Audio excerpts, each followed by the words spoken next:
All right, we are getting pretty close here. One of the things I started doing in the last video was essentially creating a relationship between users and their notes. So after doing that, I realized that the whole story of creating a many-to-many relationship just isn't good enough. It can be better. And if it can be better, then I want to make it better. So that's what I'm going to try right now in this video. I just want to see if I can open up my chat. Docs. Chat. There it is there. All right. I'm hoping that'll all come through okay. All right. So let's get started. I'm just going to grab my bearings here. One of the first things I wanted to do is we've got this mock latency. And I thought it'd be cool if we could just have an input where I can very quickly change that. And that's pretty easy to do with Vue. So I'll say const, and I'm just going to grab the name of that, is equal to use local storage. We'll just whack that in local storage. Make that the name of it. And I might set it to, it doesn't really matter. I don't know, 300 by default. Save that. And now I should be able to very easily set this with local storage. So local storage.get item. And that's the name of the item. And we can probably just coerce that to whatever that default was. So 300, just to keep it consistent. If for some reason that isn't set. And I wonder why that's complaining. Probably because, okay, this is going to come out as a string. So how about we say, cut that, and we'll just say pass int. Or I think you can even just like wrap it in number like that. Yeah, there we go. All right, so now let's see if we can change that value easily in an input. And I might actually just cut this and let's put it in the main header. So I jump into there. There it is. And now we can just paste that in there, get that imported. And then somewhere in the toolbar, so maybe like over here, just before that user account menu. That should do. Well, you know what? You could actually put it in the main menu. You know what? It doesn't matter. Let's just get this built. Q input. Oh, too quick for VS Code. Let's make this filled. We'll make it dense. And then we can just VueModel that value. And we might have to do a dot number here as well. And we might as well set the type of this equal to number as well. Okay, can we change the color? That's not going to change the text color though, is it? Nah, so... Oh, I don't think I've ever had to do this before. How do I change the text color? We could probably just say class text white. What'll that do? Yeah, so that doesn't actually get to the input. I just want to get this working, so let's just go background color. White, maybe something like that. Yeah, there we go. And that's our latency. And how about we put a label in here called latency, and then we'll just say in parentheses, ms for milliseconds. That looks good. And I'm just going to put a style tag in here. Sorry, Callow. Max width, 120 pixels. I tell Callow, he's one of the people, one of the Vue core team members. He's awesome. He's done a lot of stuff for TypeScript with Quasar. Did I say Vue core team? I meant Quasar core team members.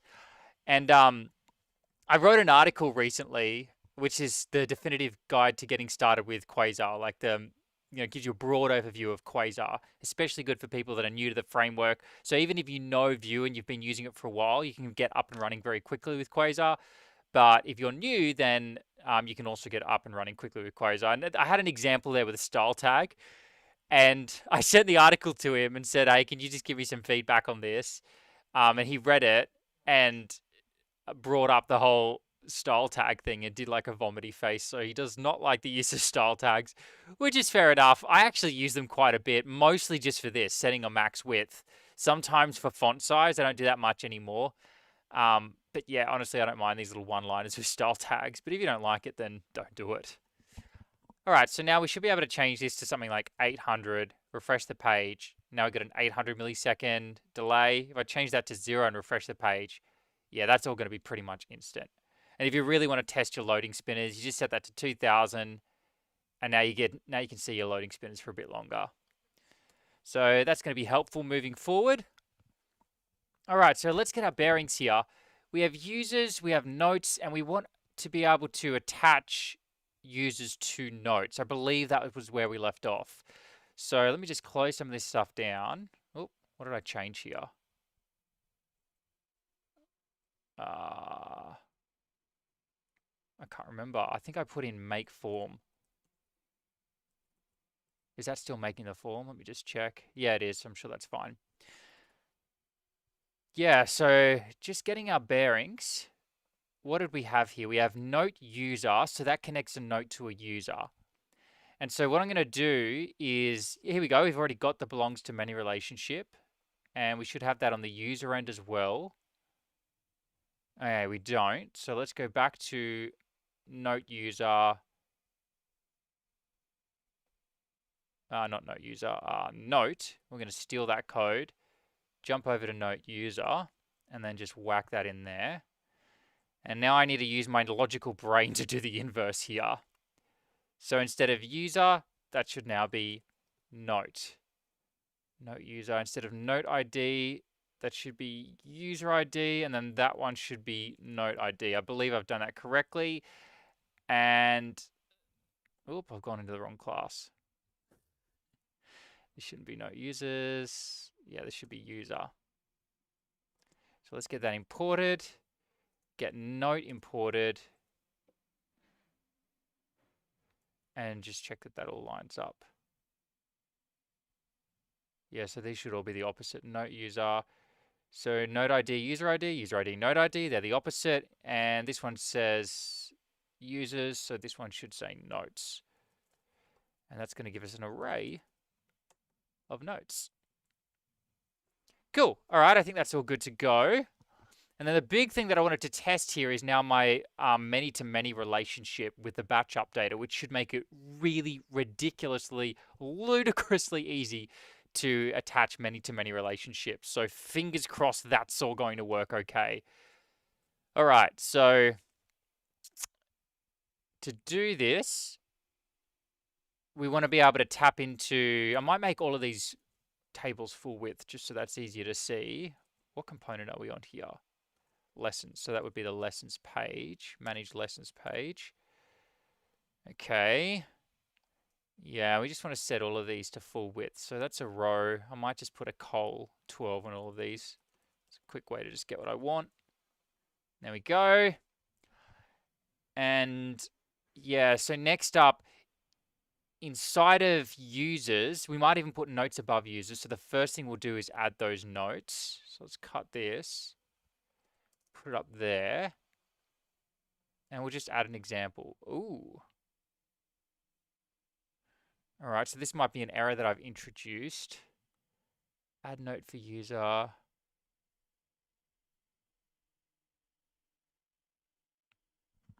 Okay, so how's that working?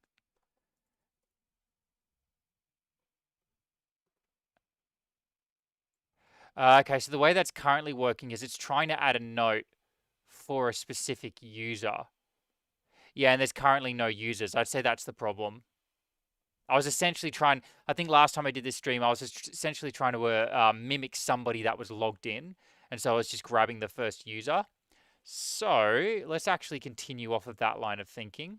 And we'll just go ahead and create a user. So just switch those around. Right, name is equal to Luke Diebold. That's me. Refresh the page just to check that all synced. Nice. This is so cool, by the way. So one of the things I've changed now is if I go to application, every single one of these models gets its own database, and that database has also been prefixed. So if we jump into VueModel in our boot file here where we set it up, it essentially uses the name of this driver, which is local, to prefix each model in each of these databases. And there is a reason I had to create a database for each model. I won't go into it now because it's just, too low level. But now if I jump into users, it's essentially syncing this on the user's computer. Now I'm a bit worried about this. Why does that say post-ID as the ID there? I would have thought that was automatically generating with a UUID. So let's see if we can tackle that now. So this has got UID for that. One of the other things I did was made it so that it's got a unique ID generator that you can tap into.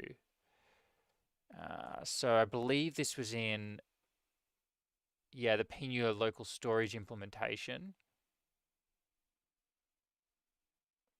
Not seeing anything there.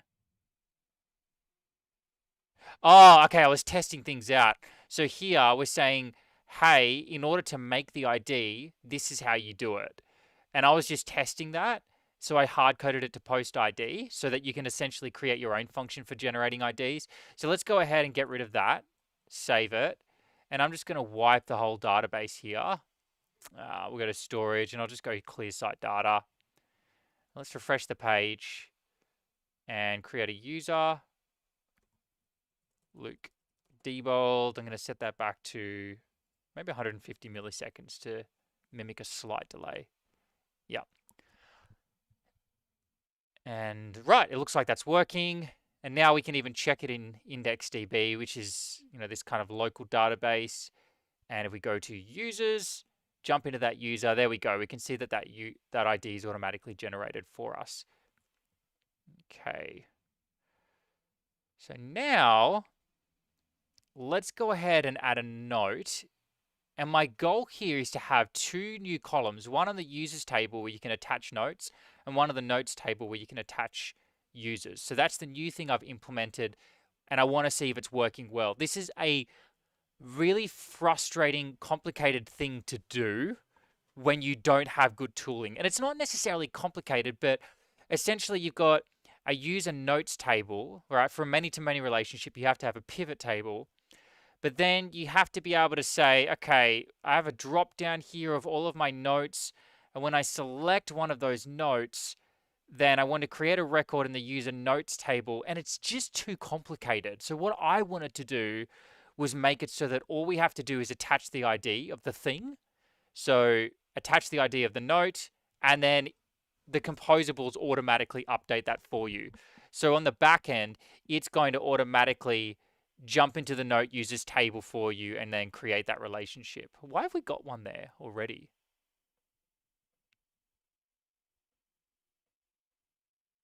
Okay, because when I added this note, it automatically attached it to this user. That was that add note for user function. Yeah, so I want to get rid of that now to test out this other concept.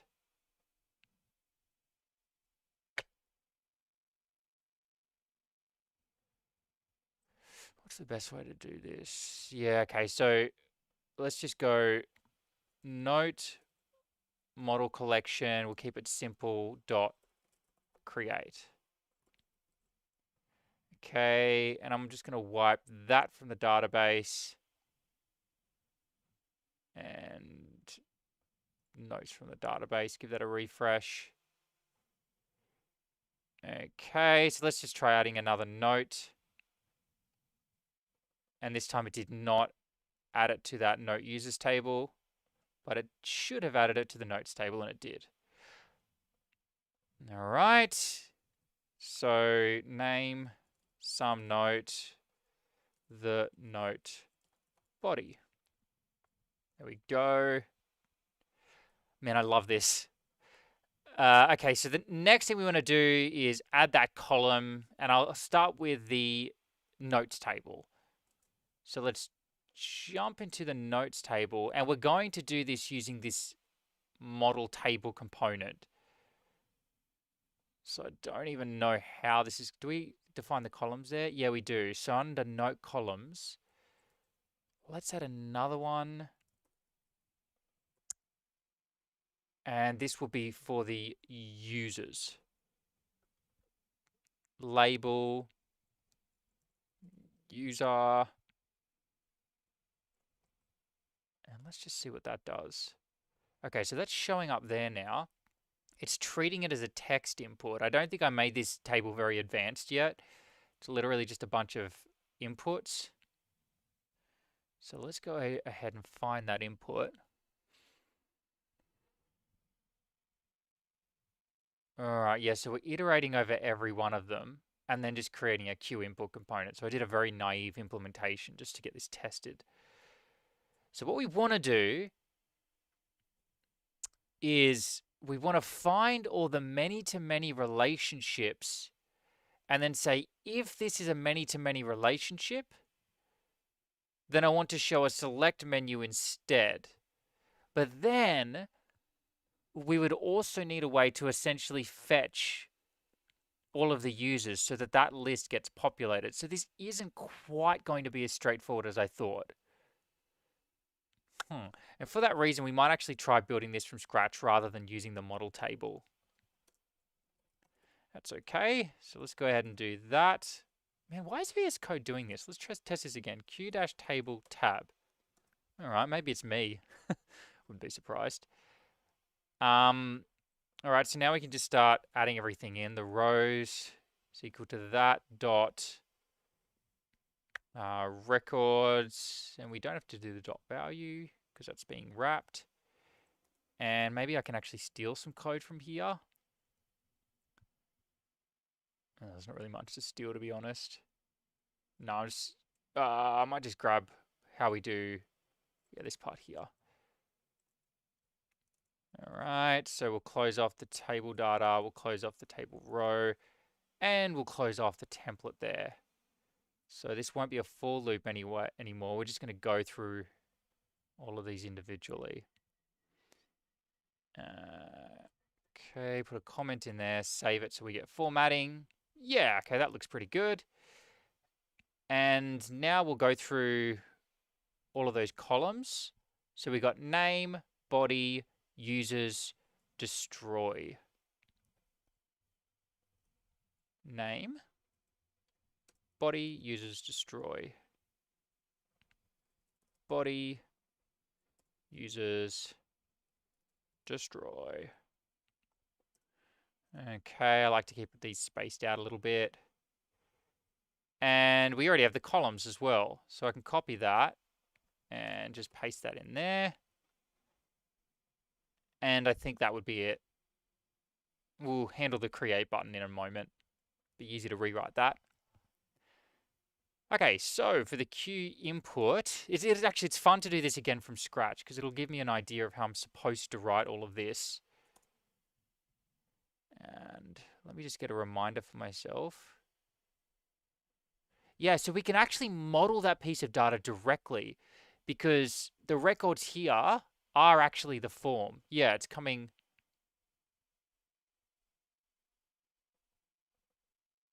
So records for the bulk updater is the forms, is that correct? Doesn't seem like that would be right. You'd think that I would use the forms meta for that. Yeah, update forms. Okay, so I think I've just confused myself. Where are the rows there? Yeah, okay, update form. Basically, okay, it's good to know. Here, where we send through the rows, we don't send through the records. We send through the forms for those records. This is the thing that makes everything so much easier. Just give me all of the forms, and that's what we'll use for the rows. I think that's right. So then, how does that work out? So every row then, yeah, has a form attached to it. And then I've got everything I need for the meta as well. All right, so actually, you know what? Let's copy what we've got here. I'm not going to copy it. I'm going to rewrite it from scratch so that I know what I'm doing. And VueModel is equal to scope.row. So we grab the row, we grab the form, and then we can say here .name. So that's the absolute basic example. Blah, blah. Let's see if that works. Refresh the page.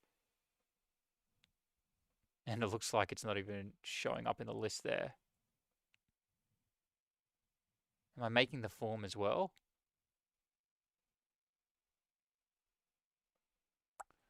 So use model collection.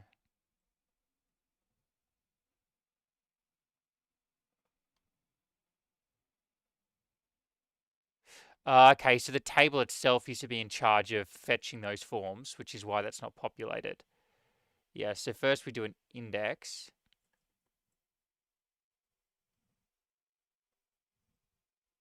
So let's come down here and do that.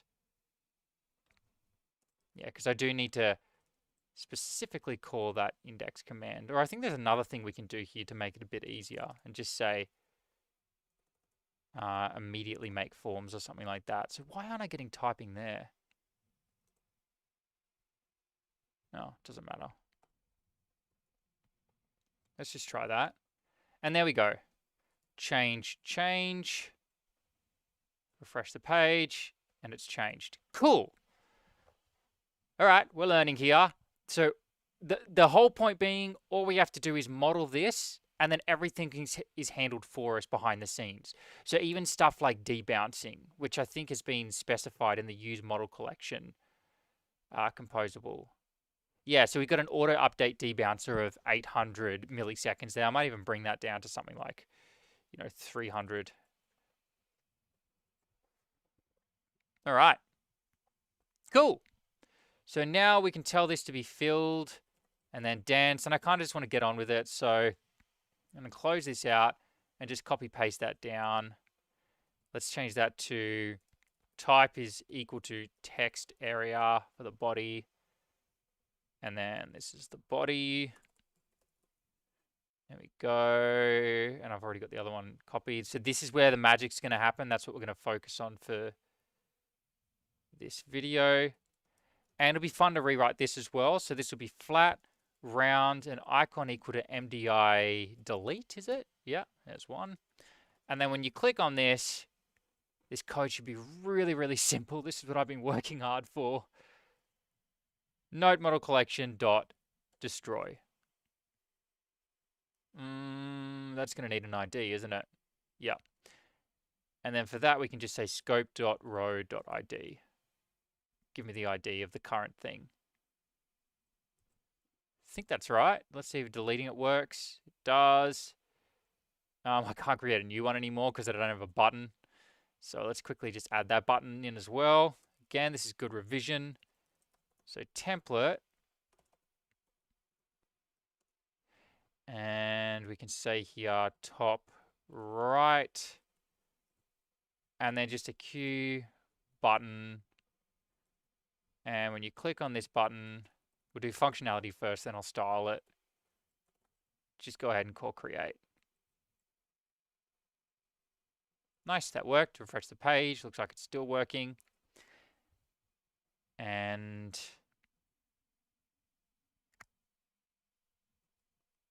what else? We'll make that now flat or unelevated. We'll give it that primary color. There we go. And we'll make it round. We'll give it an icon equal to MDI plus. Cool. Maybe I'll throw this on the side now. Since I'm doing a stream and I can't use more than one screen, we might start building like this. Huh, something funky going on there.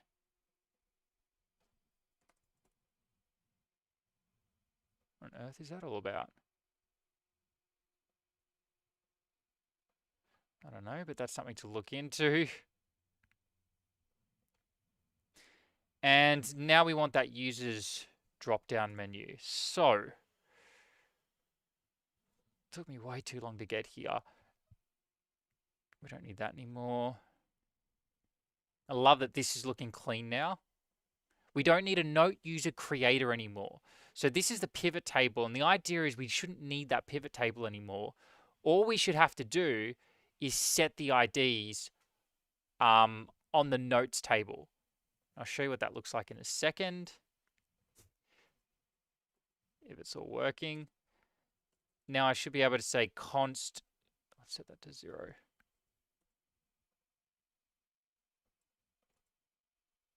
Yeah. Const users indexer, or we should actually have all of the users anyway sitting on side of the user model collection. So now let's go ahead and build that drop-down menu. QSelect, build. This is annoying me. Hang on. So I'm just quickly going to get rid of type text area. It really doesn't matter. Yeah, that's better. VueModel, and this is kind of the magic. First, I'll put in multiple here. VueModel is equal to scope.row.form. So we have the form. And then we can just say dot users. So this is just going to be an array of the user IDs. And then for the options, we send through user model or users model collection. Is that right, or is it singular? Should be multiple, shouldn't it? Yeah, I might change that in a little bit. All right, so we send all of those records down. Why aren't I getting typing for that? Oh, might have just been hidden. Well, seems to be working now. So let's save that. All right, cool. So that's showing up now. Let's add another user and check if it works. Yeah, there's something funky going on with create. I'll have to look into that. I think I'm getting a loop with the broadcasters where it's re-indexing or retrying to make the forms every time I press create. But that's something to look into later. And let's call this person James. Yep, now 2 show up, so that's all nice and reactive. And we'll make this dense. And then we can say here map dash options. So this isn't super performant, but if you've only got like, you know, a couple of thousand things in that list, then it's really not a big deal. But once you get into bigger lists, then it starts to be a problem. Emit value. And this basically means when I change that, rather than emitting the whole object, so rather than emitting the whole user, it's just going to emit whatever we say the value is. And to do the value, we can say option dash value is equal to ID. So now we're saying, hey, you've got a bunch of these users. There are a bunch of objects that are users. And the value that I want you to emit, right, emit value, the value I want you to emit is the ID. Don't emit the whole object, just emit the ID. So now we're modeling the ID rather than the entire user. Does that make sense? So we're going to end up with an array of IDs for the users rather than a whole bunch of objects that are the entire user. Okay, so now the last thing I'll do is option dash label, and we'll set that equal to name. So now the user's name pops up. We can select James. All right, and we got an error here. I expected something might go wrong. That's fine. Yeah, so this is, it worked in my testing, but it looks like somewhere along the lines I've broken something here. Oh, one thing is that should be multiple. Oh, it is set to multiple. All right, so maybe I can do something like this. At change. Let's just get a log on that. Set this equal to James. I didn't get that log. How about this? At update model value. Maybe change doesn't exist on QSelect anymore. I thought it did.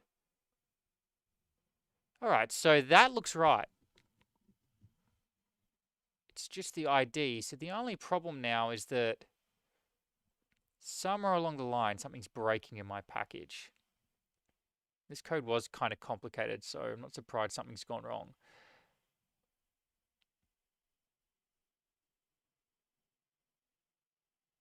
So we grab the pivot model and get the key name on that pivot model. All right, so user, note user. Okay, so we haven't set the composite key here.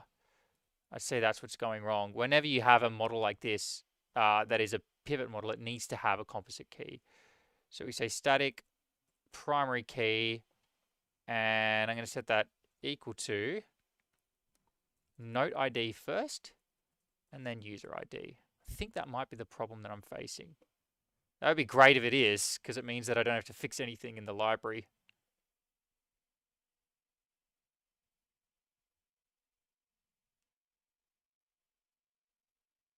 Okay, so I think what's happening now, this makes sense, is I've made a change to our note user model. I've changed the primary key, but that hasn't updated in IndexedDB. So we do now need to wipe everything and then sort of start from scratch, or at least wipe that database. Let's try that actually, just wiping that database.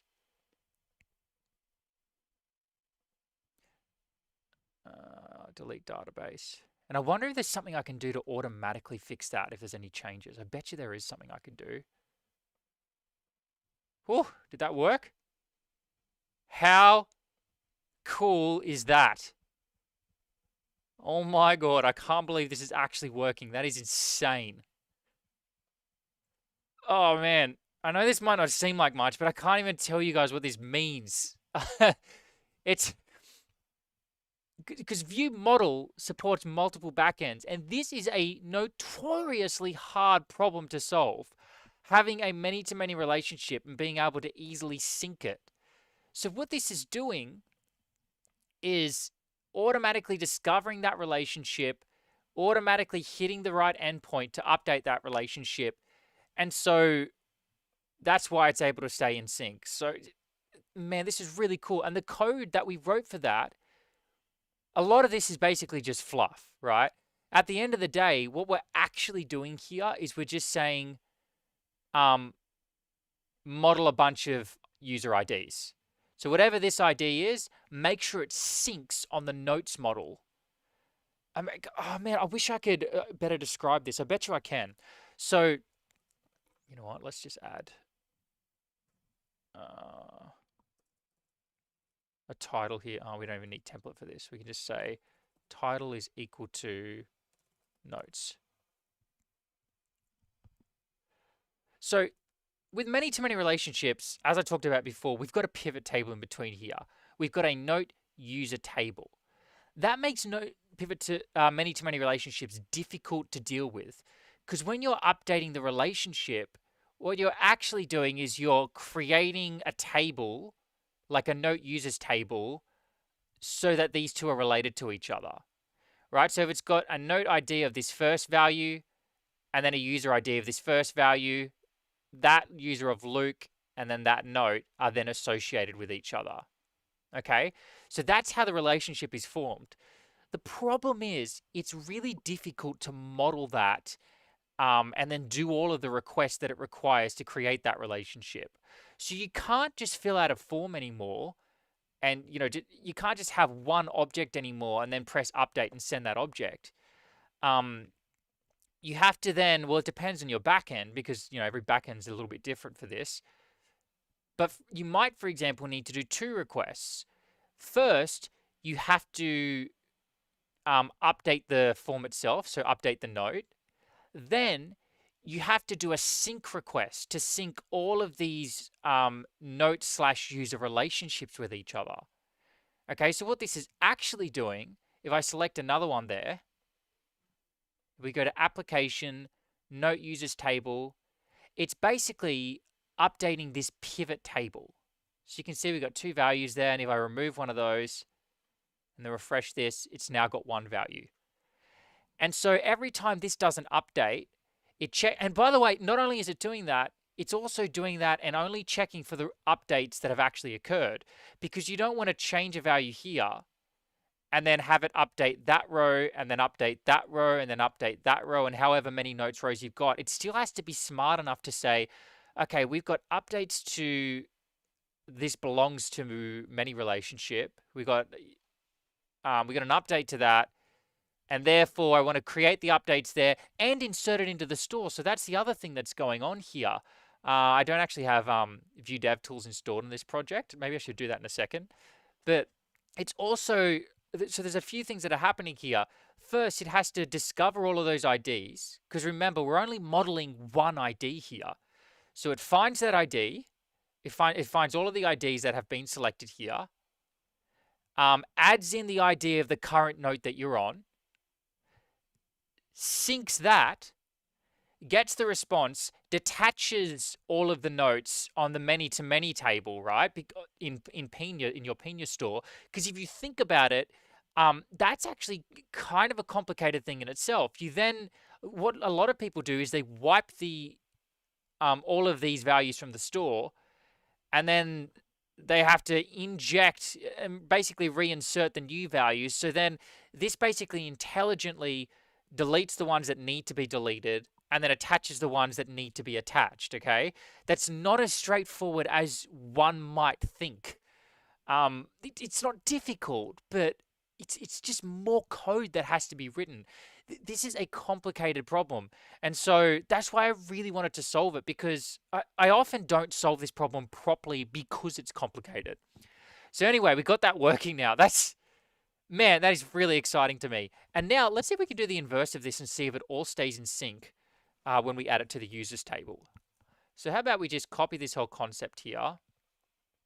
I'm just going to kind of ditch the whole model table. We've kind of grown. That's going to take a lot more effort to build this now. We need to be able to map components, and I've already half built something like this. So, I've now sort of tested this concept. I'll kind of flesh it out a little bit later on. That's going to be wicked though. Imagine if that relationship, this many-to-many table, also was automatically generated for you. So then you could just say, yeah, here are the fields I want to show in the table, and it automatically selects the right component, shows you the drop down, makes it easy for you to rebuild that component if you want to build it your own way. Yeah, that's going to be super fun. My idea of fun is probably different to most people's idea of fun, but I think that's going to be cool. So now we've got the user's name. Let's just change this to notes. And now this is going to be the note model collection. That's still name. I can get rid of that. Let's get rid of these console logs. There's another console log somewhere there. Yeah, there we go. So for destroy, we now call this user model collection. Do the destroy. Yeah, this is looking really clean. I love it. So we model the notes there, and we send down all of the notes for the drop-down menu. The label is name. That's correct, I'm pretty sure. And we've got the name for the name of that user. And now instead of notes, this should be called users.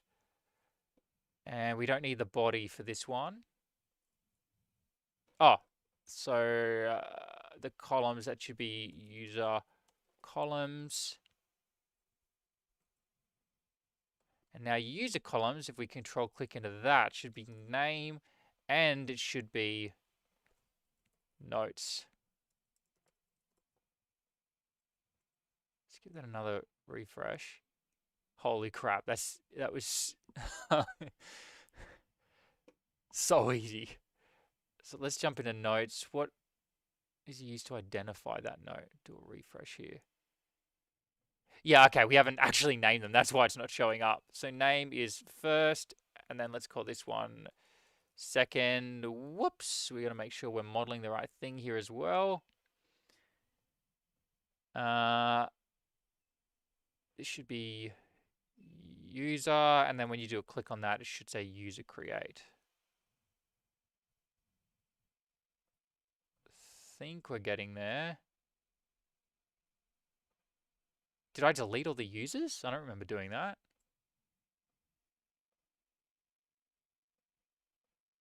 Why aren't they showing up? There you go.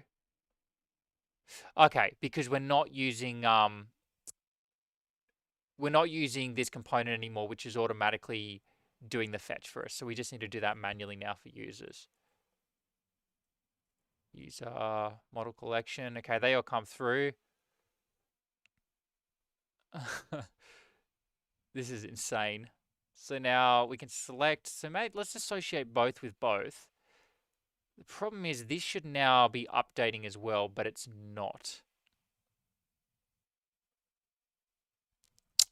Right, because technically that form now needs to be regenerated as well.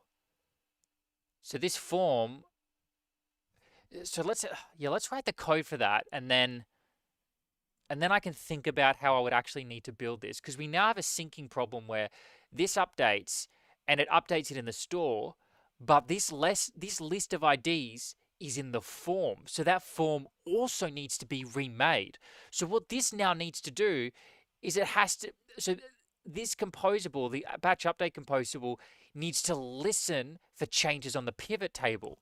And if the pivot table changes, it needs to regenerate its form so that then that list gets updated. So I bet you if I refresh this, it will then show correctly, and it does. Okay, so I'm going to unselect all of these and see if I can write the code that will make this happen. Refresh the page. Ooh, something wasn't right there.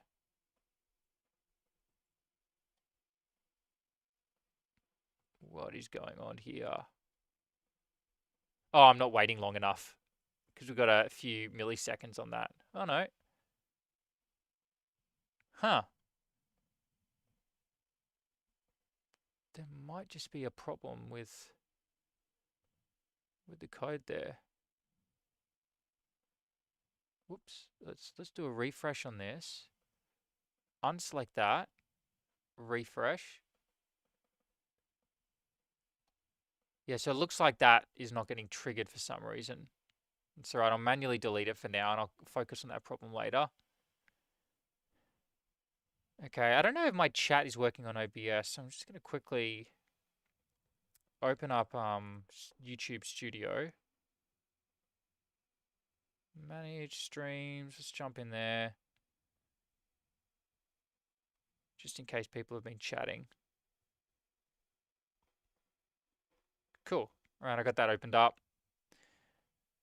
And yeah, so let's just do something dodgy for now just to see if we can get this working. Now, I've got listeners in place. So let's take this one step at a time. Let's say on model, and then we can say bulk updated, and then we can say bulk, we'll just call this the message, and then let's do a console.log of that message to see what we're working with. So when a model bulk updates, tell me about it.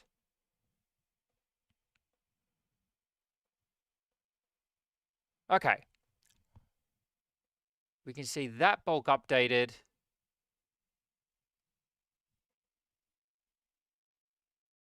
And there's the record that updated, but it doesn't tell me the many to, so you can see this hasn't got the belongs to many relationship in it.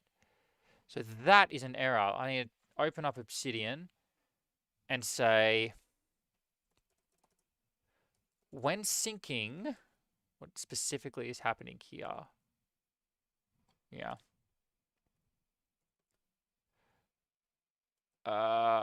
When batch updating, synced records aren't triggering, aren't present in the batch update response. You know what though? Maybe it doesn't actually belong in this because this is a separate operation that occurs. So the form updates, but then the many-to-many relationships update. So I think I've actually said the wrong thing here. Instead of bulk updated, I think we got syncing related ones. Yeah, we got synced there as well. So let's try that. And just clear this out. Let's see if it worked this time. No, it didn't. I wonder if what's happening is this is kind of resyncing. It's triggering and then resyncing or something like that when that gets unselected. I don't know. All right, that's all right. We can just clear it manually for now. I'll dig into that later. There it is. Refresh it. Cool.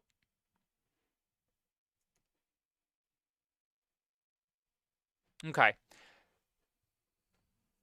So we've now got that triggering. We got the message here, and let's see what's on that message. Hopefully all my typing was done correctly here. Message.response. Okay, so we can see everything that was attached and detached. We can see the entity we're working with here. I might even just console.log that, and then I can sort of visualize it and go through these things one at a time.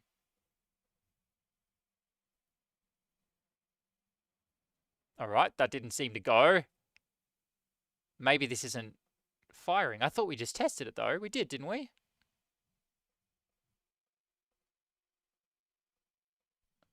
Oh, we might have tested it with something else. All right, so that action is called synced. Let's jump into VueModel, and we'll jump into our sync action.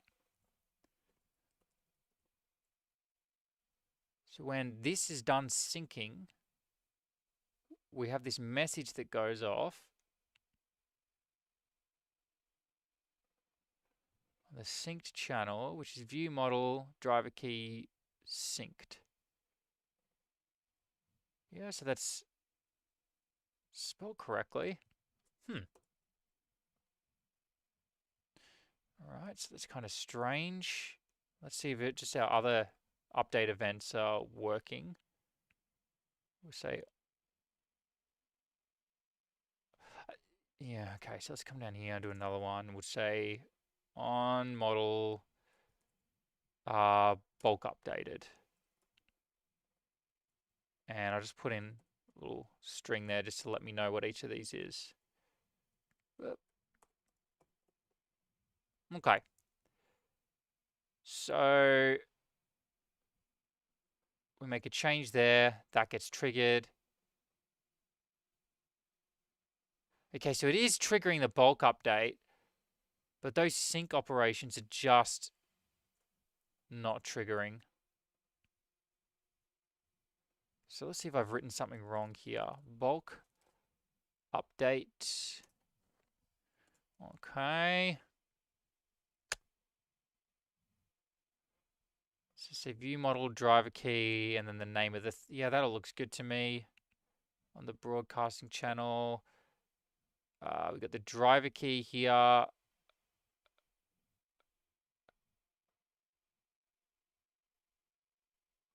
Model class is equal to, yeah, okay, so that should be figuring out the driver correctly. I think I've got a function for this though called like get driver key. So I could probably make that a little bit better. Yeah, I don't know, unless something is wrong there. Oh, that's all right. Might just have to finish it there and then explore this a little bit later. But anyway, we're getting close. We're getting close to having this much nicer experience of building out front-end forms. So yeah, let's just test out this lesson thing. I can't even remember what I was doing here. We had a YouTube thingy, so learning quasar video URL. Let's just find a YouTube URL. Here we go. Here's one on Laravel Herd. And I might actually need the embed one as well. Sometimes your videos get taken down if you show YouTube videos, which is why I didn't want to do that. I think I might need the embed code for that. Embed.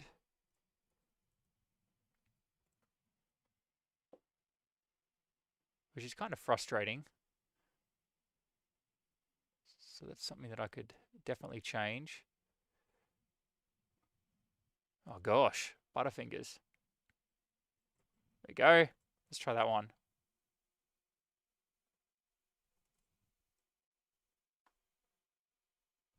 Oh, bugger. All right, I don't know how I wrote that. What if I take the whole embed link? No, that wouldn't work. That doesn't make sense that would work. Or maybe it just wants the ID, but then I would have said video ID rather than URL. Well, you'd think I would have. Yeah, there we go. So it just wants the ID. Okay, I might have just have a little bit of fun now with all of this data and see what we can do. So description, learning Laravel herd. And let's just call this herd. What's new in 1.111? And then maybe we could have, yeah, so how does this work, the whole lesson thing? Have I added any deeper nesting in that? Okay, so you just got the concept of a lesson. What if we had the concept of a course as well? So how about this? Hygiene, new module, I think it is. No, hygiene module new. Always get those the wrong way around. And we'll call this a course. Then we'll jump into course. It's got an ID. Let's also give it a title.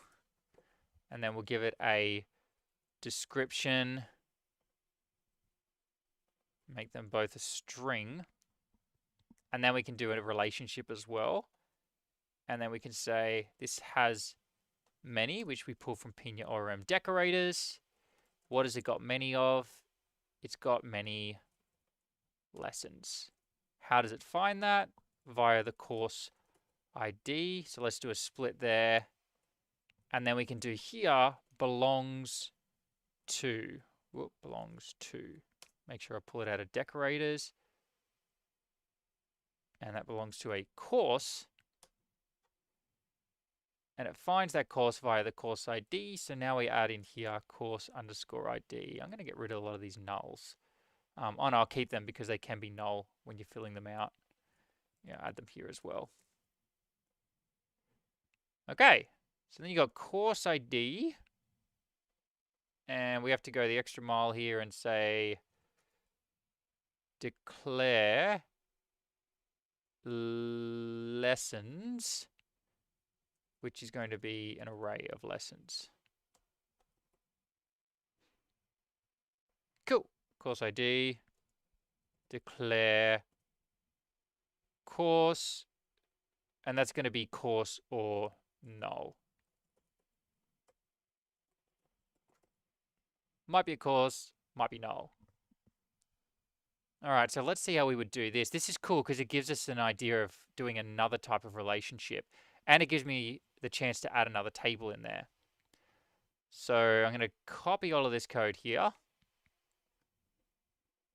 I might even grab the div that it's wrapped around as well. And this will be for a course. Continue to try and keep things clean here. Everything with the word user becomes course.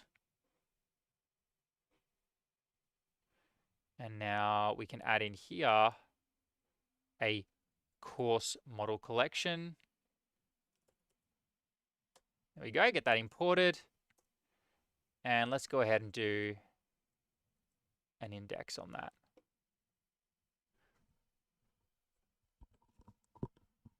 Cool. Course columns. So let me just do a reveal here. And we got, yeah, okay, so user columns, let's just steal from that and we'll call this course columns. So this still is a little bit of work, but I kind of like it because I don't feel like I've done anything yet that shouldn't be required. And that's the balance that it's hard to strike. You want things to be easy, but you can go too far with this, where if you try and generate too much for people, a classic example of this is field. If fields aren't opt-in, then you just generate all of the fields and you can accidentally add in a field later on that shouldn't have ended up inside of that form or inside of that table. So we got the name of the course, and I think we had a description. There we go. We're basically just building a CRM right now. And now that course has got lessons as well, but we will then add the lessons from the lesson table. That's an interesting one, though. What about a has many relationships? So what if you've got a course Oh, look, honestly, in this case, though, maybe a lesson belongs to more than one course. But anyway, if you have a course that has many lessons, is it easy to then have a drop-down menu where you can select the lessons for that course?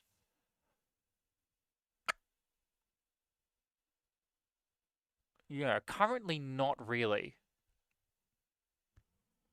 Anyway, I can think about that in a second. So let's just leave that at that. And then on the lesson columns, so let's go to our, oh, where's our lesson columns? Users columns, note columns. That might have been me testing automatically generating columns. Oh, okay, we just called it columns for that, probably because that's what we started with. So let's rename that to lesson columns. There we go. No, I'll just do that manually, just in case I break something. Let's pull lesson columns out of lesson columns, and then here, columns is equal to lesson columns. Course columns, can we import that now? Yes, we can. All right. Oop, needs more space so it can get in there. Okay, so we got lessons. That's coming up as saying users. So let's just call that courses now. And it's got a name. It's going to have a description. So let's just steal one of the other descriptions. Oh, I'll just steal body for that. Yeah, here we go. Body. Yeah, I'm just going to steal that.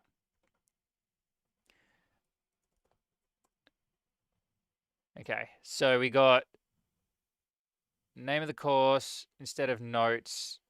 I really didn't have to steal that in the end, did I? Oh, yes, I did. We'll come down here. We'll go description form dot description. Why am I not getting autocomplete? Ah, because it's got the scope, so Quasar doesn't know how to get autocomplete for rows. It might be able to soon, though. That would be really cool if we could get autocompletion from that scope. No. Okay, so how does this look now? Let's do a refresh. Okay, we want to be able to create a course. So how would that look? Oh, well, that code's already in there. Let's see if this is already ready to go. If I click on create here, wow. And notice that it automatically adds inside of here a new database for our course, sets up the ID key and all that kind of stuff for us. And yeah, it's just put that directly in there. So let's call this Laravel herd. All right, that's interesting.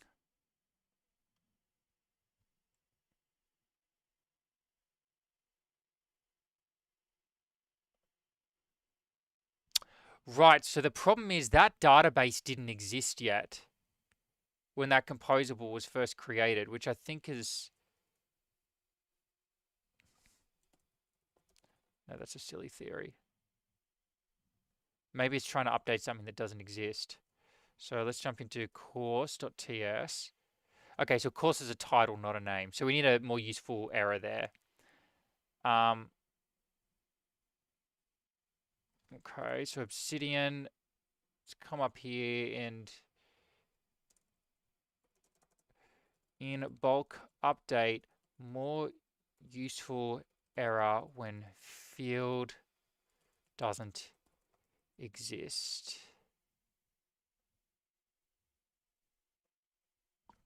I'm just going to grab a snapshot of that. That should be easy for me to find. There you go. Okay, so I now know the problem. Instead of a name, that should be a title for that course. And inside of course columns, we change that from name to title.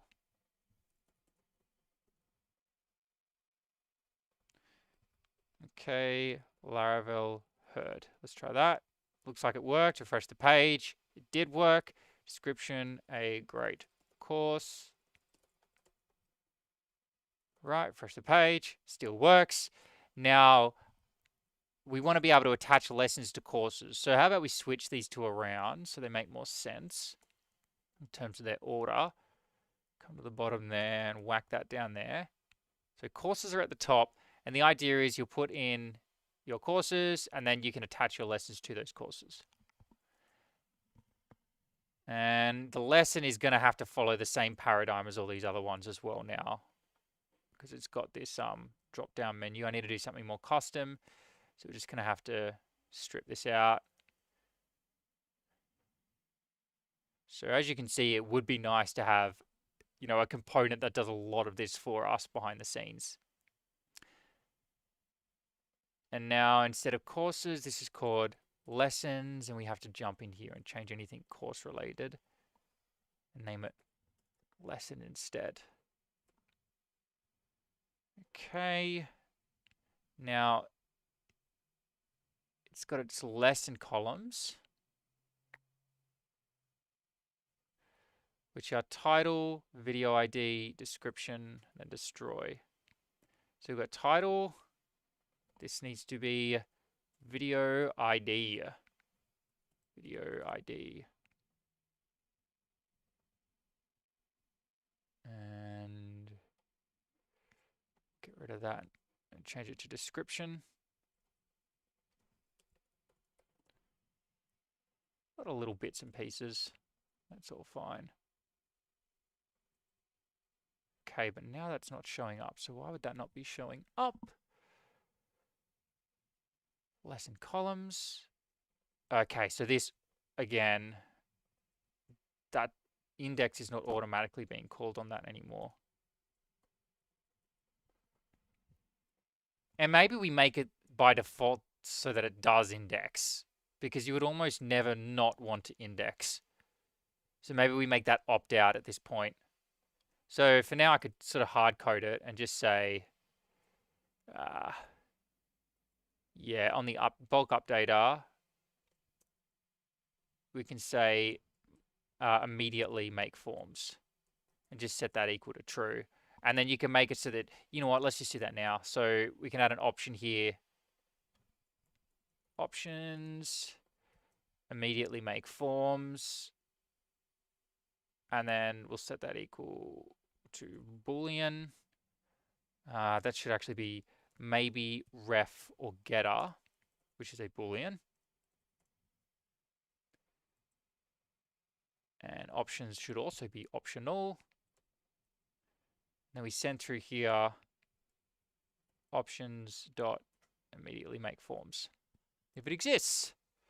So now we can say in all of these, immediately make forms true. Now index is no longer necessary on any of those. So if I refresh the page, that still works, but everything is way, way cleaner. And we don't need these anymore. We decided not to work on that concept. But yeah, this is kind of nice. Like, it's really, really easy to work with a lot of this stuff. Yeah, the composables are just right there and they got everything you need inside of them. Okay. So we want to be able to attach lessons to a course.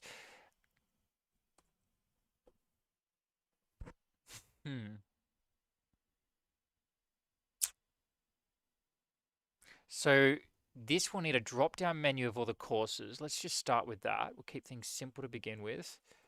Let's find our lessons table. Oh, I was already there. And we're going to have to jump into the columns for that. So how about we just add that at the end here? We'll say here, course, and here, course. There we go. So hang on, where did I add that in? After description. Yep. So let's just copy paste that down. Change a few things. We'll call that course. And this will now be a queue select. And we say form.course ID. Man, I hope we do get autocomplete here at some point. That would be awesome. filled, dense. Okay, so we'll say all the classic stuff I usually have to do. Map options, map emit value. And then we'll say option dash value is equal to ID. And to find the label, that's going to be the course. Let's jump into course. What is the label? The title of that course. Okay. So now that knows how to display it, but now it needs all of those courses. So we can say course model collection dot records and just pull the records out of that. There we go. It shows up in that list. And I don't know, maybe I'll give it a min width.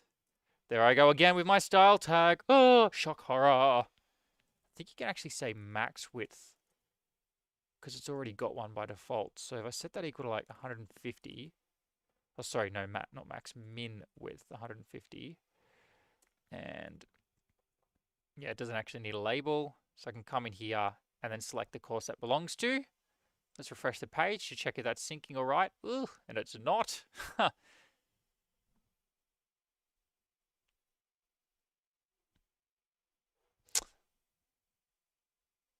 Why would that not be syncing? Course underscore ID is the form for that. What are we using here? We're using the update forms for a lesson. If I go to lesson, it's got a course. Oh, I've spelled that wrong. I bet a lot of you caught that. All right, refresh the page. There we go, and it's working. And super snappy UI as well, by the way. Needs a bit of error handling and stuff like that, but you know, you can just type things in, and even if they take a while to do on the back end, it's an optimistic UI. So that is that. I think the next thing to do is just add a little bit of data in here and then see how we could then display all of this to make kind of a big LMS. So this is what I'm thinking of. So I'm going to be talking at Vue Germany this year. And one of the things that I was going to do and still might be doing is a workshop where I essentially show people how to use VueModel to prototype things really quickly. And I'm thinking this is actually what I might just do, just to really simplify the workshop. I wanted to do like a courses, lessons type thing. And I'm thinking I might literally just whack in a bunch of tables one after the other and say, here's your admin page. Just like keep it super simple. And then later on, if you want, you can add pages and stuff like that and organize it however you want. But just throw them all on one page like this. Yeah. And then once all the data's in, we can actually start making it so that the videos display and stuff like that. Because it's really easy to do that kind of thing once your data is in there. So let's add a few more things, and then I might take a break and then continue here because I'm having a good time. So let's get rid of notes that don't actually make sense in this context. Change that. Title, video URL. Yeah, that's all good. So let's add another lesson in here. I need to add more lessons. And I might do my own videos this time. That makes a lot more sense. View your channel. Yeah, unfortunately, I can't show you this because I'm pretty sure YouTube doesn't like it when you show other YouTube videos. You know, I can accidentally show something that's trademarked or whatever. I don't want that to happen. So let's create a new that create button problem again. Bugger. So how about we say Quasar components description, learn all of Quasar's components. I'm just going to open 4 of these. Make sure they're all muted, and then just grab the IDs of those videos. So one of them is Q editor, Q button toggle, and I'll just copy them directly.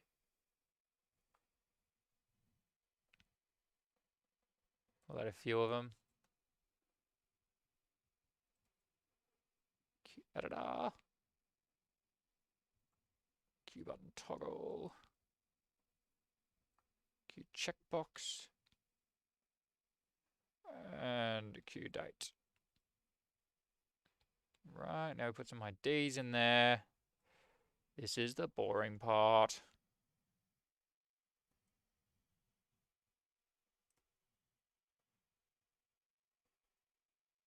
I think one will be enough anyway. And then once I've done one, we can easily build out a UI. And then they'll all have the quasar components. Oh man, this is so cool. This is where you do tags as well. So quick refresh shows that that is working. Ha! Cool, I forgot that I even built all of this. Wait a second. Looks like it's being paginated. Oh, okay, yeah, there's a bunch more in there. Get rid of those. Whoa, too loud. Yeah, all right, there we go. And now maybe we can just use... Oh, we need a slug as well, don't we? Yeah, we need a slug for the course. So that should be easy to do though. So now we can say course.ts. Hey, I want you to have a slug as well. And then we jump into the course columns. And we say, okay then, I'm going to have a slug as well. Save it. And then jump in here. We go to our courses table. And after the title, we put in a slug. And that should be it. Laravel-herd. Fresh it. Let's see if that sticks. This is the cool thing to me. You want to add a new thing in. You don't have to do all this crazy stuff with a database. Literally, all I did was just add it to my class here. And then it uses your computer as the database. It's so cool for prototyping. And then when you're ready to use a real database, you swap out the driver, and then you actually build out a real database for your API. Really, really freaking cool. Love it. It's crazy to do all of this work and then get these benefits that are, you know, they're kind of tiny, really. Like, that's just a small thing, but it's what I've always wanted. I've wanted to be able to say, hey, I can prototype something for you within a few hours. You know, we can chat through your needs for the kind of application that you want to build. I'll sit down for a couple of hours and I'll have the whole thing built. So that you can then just poke holes in it and say, move this around, change that. You can actually play with it on your phone.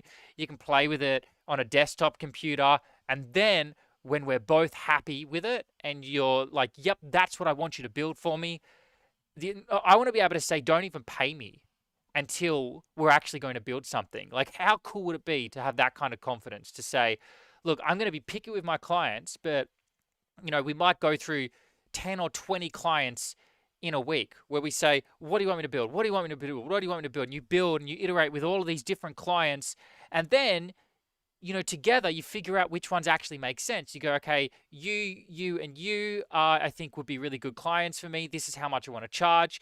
Right, I just feel like that would be a really cool model and a great way to sell, to basically say, look, let me actually build something for you that you can play around with that actually works.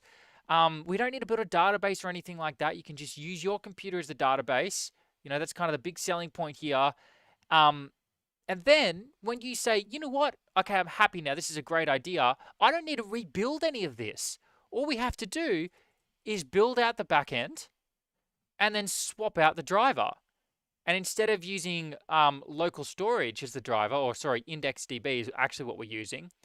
But more on that later. I'm going to find ways that I can swap out this driver's storage driver.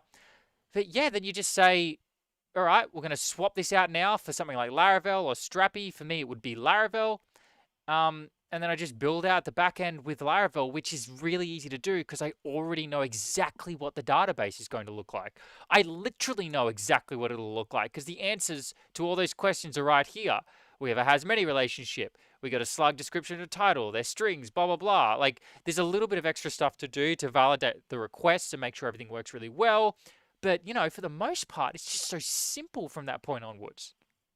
I love it. I love this concept. I can't wait to explore it further. Okay, we're going to need slugs for lessons as well. You know, we could actually use the ID here, but no, we use a slug because it's a little bit more complicated, and I want to see if we can make complicated things simple. So we're going to lesson.ts, and let's come down here and add in a slug, and then we come back here, and we can copy this. Bam, jump into lessons, and then let's put the slug after the title. Then we jump into the columns, and we add a slug after the title.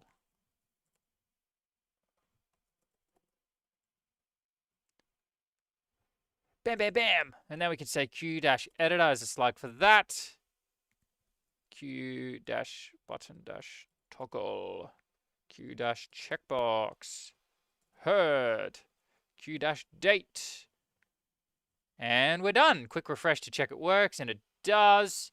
And then quasar-components is a slug for that. Whoops. Now,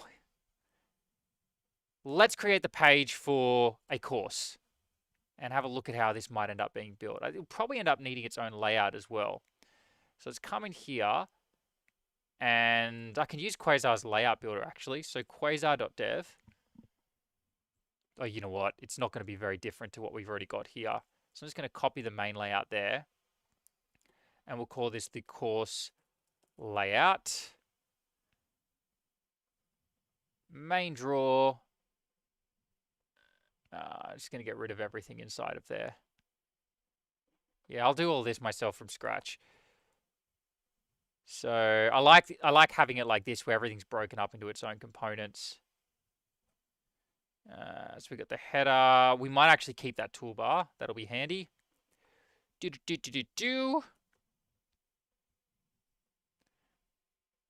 And yeah, the header, the draw, and then the content gets shown in there. Whoops, wrong layout. Oh, no, this is the right thing. So we need to change that from main layout to course layout. I don't really need that anymore.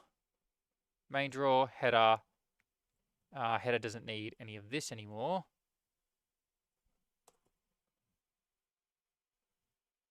And we don't need that anymore. Get rid of that. Get rid of that. Get rid of that. Get rid of that. Gosh, maybe I should have just built this from scratch. A lot of culling. I just like this, you know, being able to have these components sort of separated like that. All right, so now we need a page. So, I don't know, we just might call that the course page.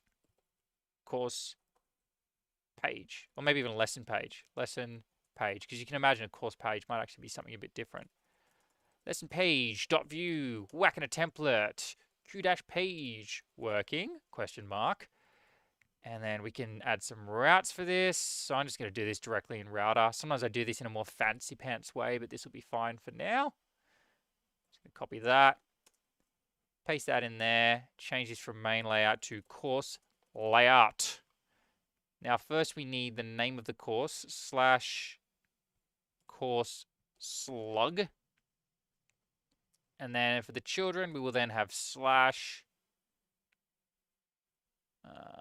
this would be lesson slug. Delete those. Pages, lesson, page. And then maybe you'd actually say here course / course slug. Yeah. So then course / and for example, this would be quasar-components / Q-editor. Nice, so it looks like that is working. And this, I guess, is the fun part. So inside of the lesson page, we might just start here. I'm going to jump off in a second. So let me just get this done first, though.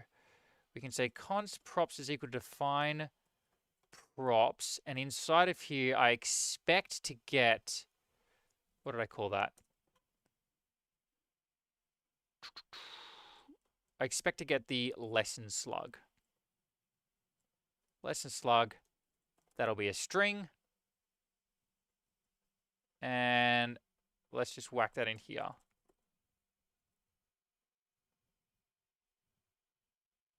I did not. What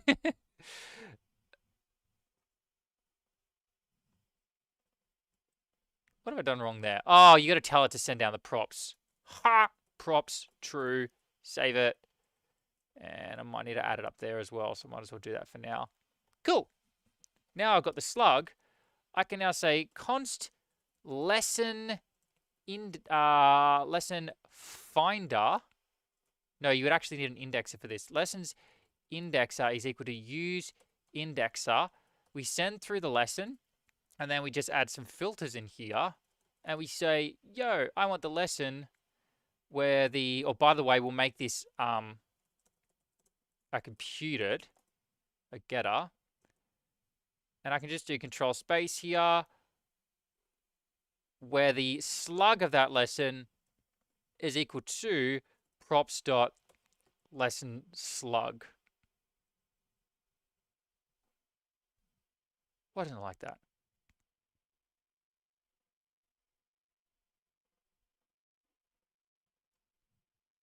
Null or a string? And that is a string. You know what? It doesn't matter. It's just typing issues. I'm pretty sure it's still going to work. So set that equal to true. La la la. Lesson indexer dot records. And we can just wrap this whole thing in a reactive, just so it's easy to use in the UI. And there we go.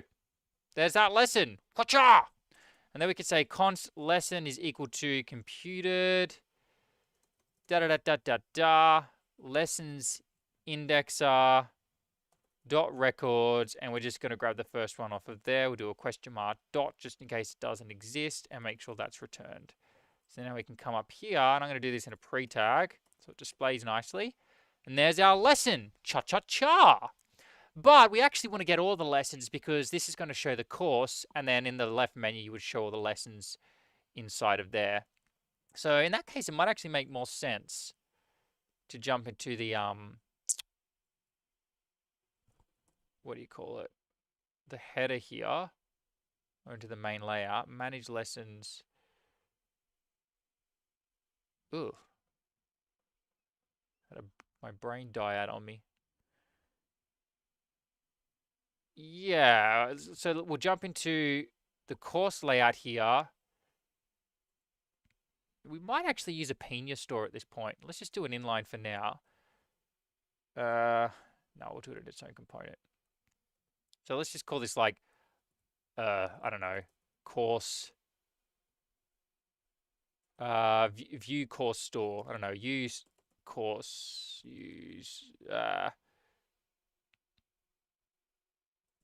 view course store. Something like that. There's a few ways you could do this. You know what? I don't know if I would use... I'm just going to play around with this because I want to try some different things and see what feels right. So we can say const courses indexer is equal to use indexer. We just give it the course. Immediate is equal to true. And then we give it some filters. And then we can say the course ID for that. Are any of these required? No. Here we go. The slug is equal to, and then we can say const props is equal to define props, and then we can give that the course slug, I believe is what I called it. Did I? Yes, I did. Course slug. That bad boy is a string, so we can say props dot course slug there. Still not sure why this isn't happy. Ah, I've done the filter wrong. This should actually be... So it was a helpful error. I need to now say it's equal to that. So I've done it wrong in the other file as well. Yeah. Equals that. Is that still going to work? Yes, it is. Okay, so we've got the course index. By the way, I want this with all of the lessons that go with it as well. So that's a way that we can include data.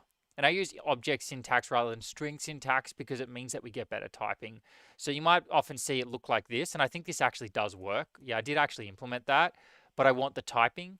So if you deal with object syntax like this, you get typing. You can't give yourself typing if you're using like dot with syntax. Okay, so we're now getting that with the lessons. This has been called immediately, blah, blah, blah. So since that's working, we don't actually need the lessons indexer anymore. That already exists in the store. So I can just say const lessons repo is equal to use repo and then send through lesson there. So this is just raw Pina ORM at this point. And then we can just say like a dot all on that to check if that's working. Yes, we have all of the lessons coming through for that course. 1, 2, 3, 4. Is that right? 1, 2, 3, 4. Yeah, because the other one was Laravel Horde. Cool. So that is filtering the lessons correctly. And so I don't actually need to filter it at that point. Yeah, so we don't even need the slug in this component, do we? No, we do, because we need to know the lesson that we're on. So now we can say here, const lesson is equal to a computed, and then we'll just return here, lessons repo dot, maybe singular makes more sense, lesson repo dot where slug is equal to props dot lesson slug, and then we can just do a dot first on that. That's going to give us the lesson that we're currently on. Cool. So that's the lesson we're on, but now because we're getting the these further up the chain, the lessons further up the chain, we can do something like this.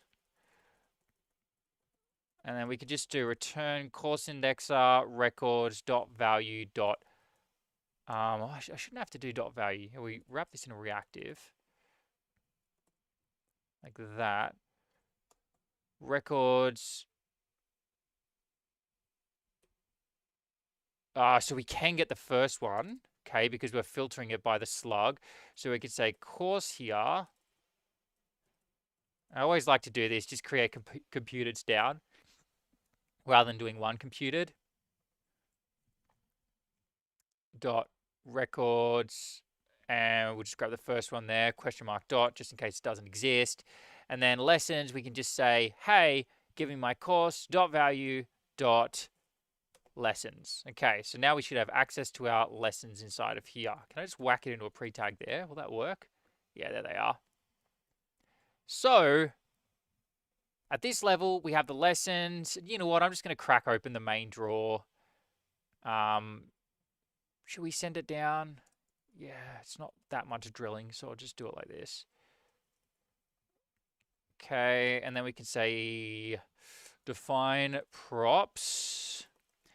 And then the lessons is equal to a collection, which we pull out of Pina ORM, of lesson.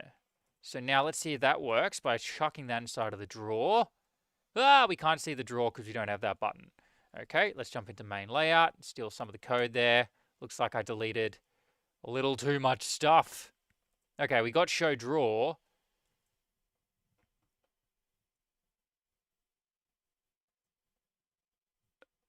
So it's actually the main drawer is where the problem is. Yeah, I got rid of an emit I shouldn't have.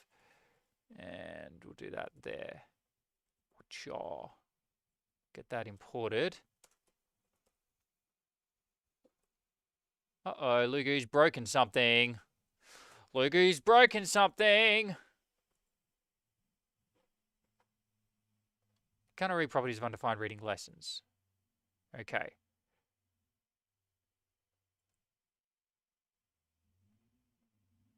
Okay, so that wants lessons. I just spelled that wrong.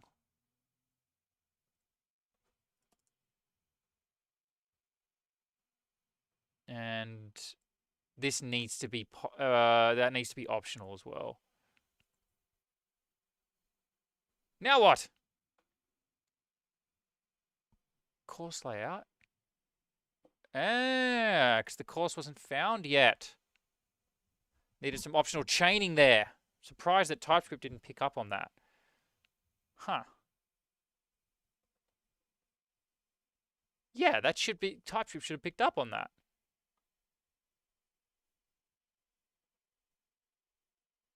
But no, question mark dot. That should mean that can be undefined. You know what? Doesn't matter. Cry about it later. Okay, so now we've got all of our lessons showing up in there. That should be easy at this point. Ha ha! Main draw. There's all of our lessons. Q list. Q item. Q item section. And then we could say here v-4 lesson in lessons. You all know this old chestnut. Bet you've done this story a few times in your life. And then we say in here lesson dot, what did we call it? Title, something like that. There we go, lesson title. Save it. Bam, there's all those lessons showing up. And then maybe we have like a Q-item up there. And you can say like title. Yeah, there we go. And call this like lessons. Yeah, it doesn't really look very good, does it? Yeah.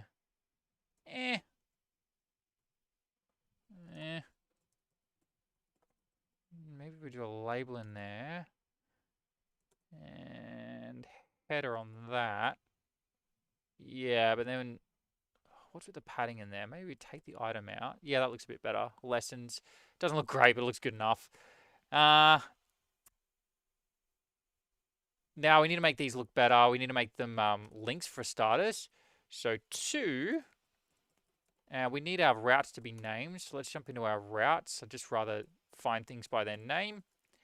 And we'll call this lesson. I guess so. And then, oh, that's it. That's only the one route. So I want you to take me to lesson, and I want you to give me some params, and I want the lesson slug to equal the slug of that bad boy right there. Lesson dot slug. Wham, bam. And now we can toggle between all of those. Okay. Now we should be able to make things look pretty. Okay, so let's go into the lesson page, and then we'll just like show the video here. And that's where I might end up finishing. So we don't actually need padding here. I think we'll just go straight in with the video. So we can use the Q video component. And if I jump back into that other page I was working on, which is the manage lessons page. Just want to see how I did the video there. There it is. We can just copy that, steal that code. Oh, there you go. And we can just have an if statement here that just checks if that lesson exists so that we don't end up with that type error. All right, so this is a pretty good start. Now, something cool that we can do here, if I can remember how to do it, is we can say this has got a style function. All right, so in order to figure out the style for this, I want you to use this function, and we can grab the offset there. And that offset is basically going to be the page's height. So it's going to subtract this toolbar at the top. And then we can return here a height. And I want to set that height equal to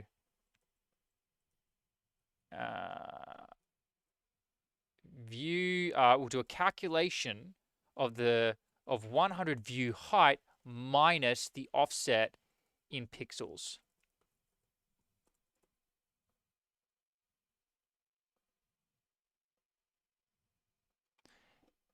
And then I think you can do something like this. Class is equal to scroll. Oh, I'm not actually remembering. We'll just play around here. Yeah, and see how the scroll bar is within here rather than where the toolbar was? So you see the scroll starts here rather than at the top of that toolbar. I'll show you what happens if I get rid of scroll. See that? Now the toolbar kind of scrolls that whole thing. So now we go back to scroll here. And what we can do is some fancy, fancy stuff. Column. And that might be enough for now. And I think what I can do is say col to tell it to take up as much space as it can.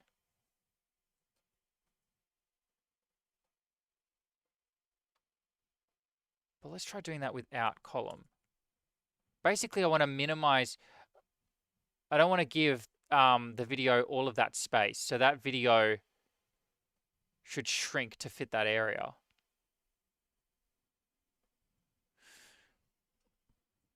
Never been that great at CSS.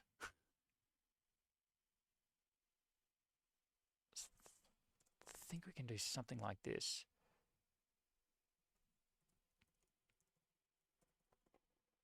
Full height to tell it to go any higher. Yeah, that's all right. This can be something for another day. But what I do want to see if I can do this is create some sort of an under area. So underneath, and then class is equal to col. So what if we got rid of full width there?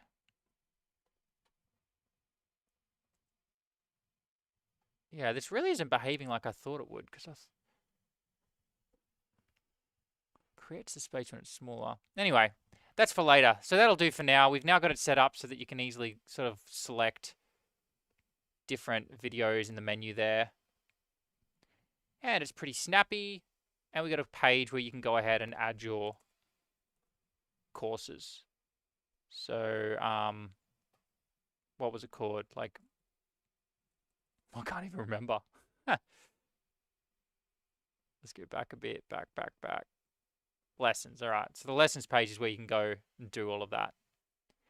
And yeah, you could then kind of work on adding spinners as well. So maybe we can set this equal to 2000. Come in here. And notice that it does take a second to then open that first page. And this is great because it gives us a chance to work on creating our spinners. So we could say here, if lesson, and then honestly at this point you could probably just do a v-else. So you could say like div class is equal to full width and maybe cube padding, or you wouldn't even need to add padding to that. You could just go like flex center for your spinner. And then you could just do a Q spinner. And we could give it a color equal to whatever our primary color is. And then a size equal to large. Something like that. So then we get the loading spinner. And then when it's done, this needs to be a v-else. So it then disappears. I'll get rid of this for now. Bring this back to something simpler.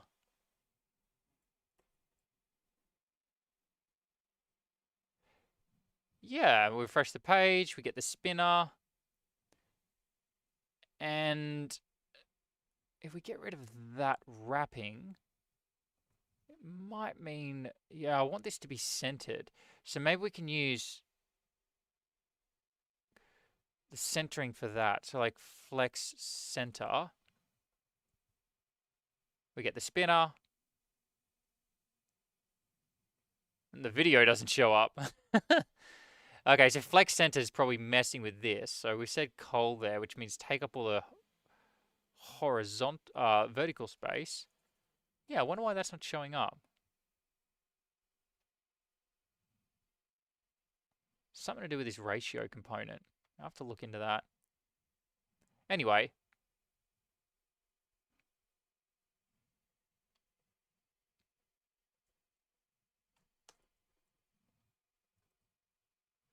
That looks a little bit better.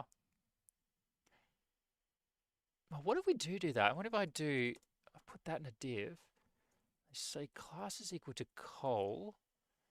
And then in here we say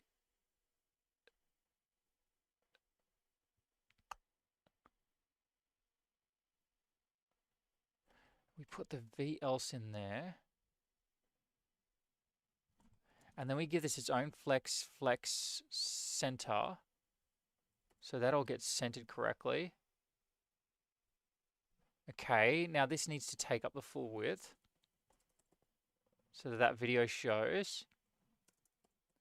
And now we should be able to say class is equal to col here, which then takes up the rest of the space. So if I say background green, yeah, it does need to be full width though.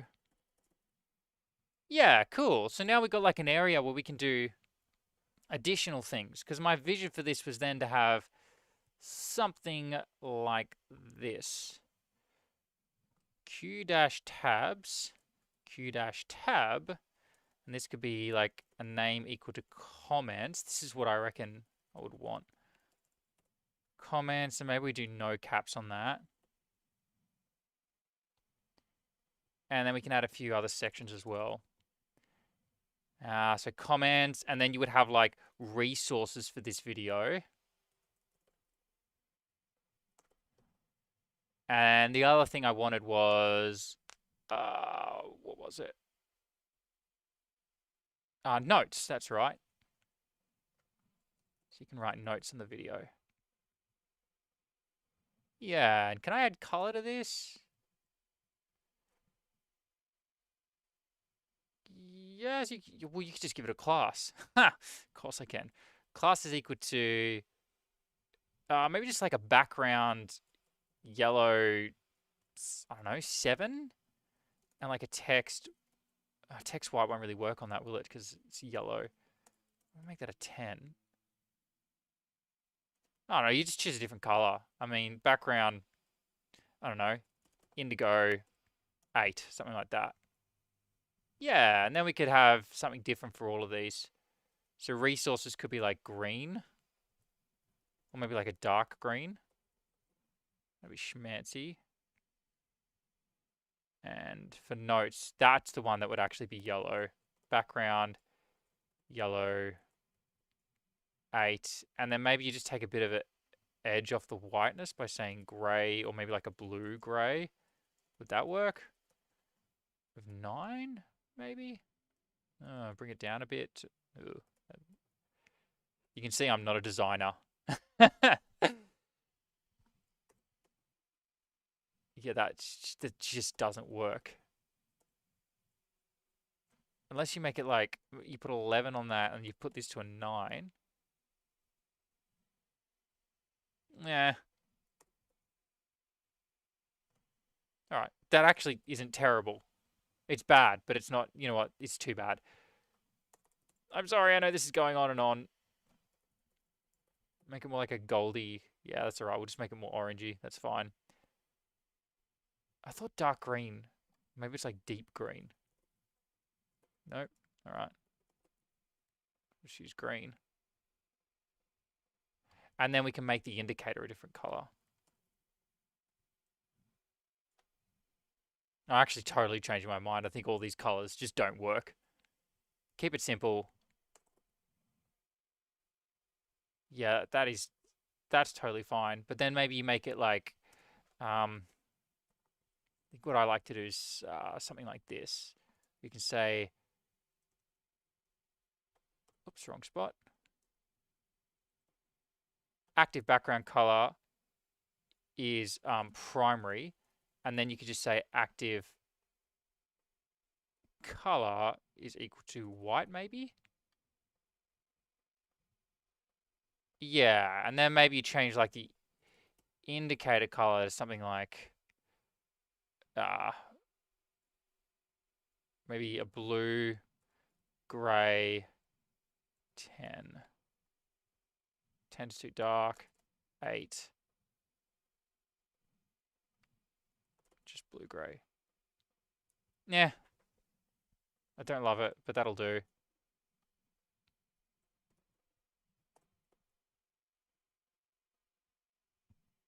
No, I hate it. It's good enough. Okay, then you could have your comments section. And so you could do something like this. Const selected tab is equal to a ref. And how about we make it comments by default. We can even type this just for the fun of it. Type selected. Oh, we'll just call this like tab option is equal to comments or resources or notes. Then we can just whack that in there. And then we'll just model that here. So as we change the tab, if that updates, and that means we can have tab panels underneath. Q tab panels. And you just model the same thing. Copy that. Paste it in there. Q tab panel. And I think what I might do here, so this is all its own section. Yeah, how about this? We say style is equal to max height 100 view height. That'll come in handy in a little second. There I go again with my style tag. Naughty, naughty. Lugu's in trouble. Oh no, color, I'm so sorry. Don't hate me. Oh no.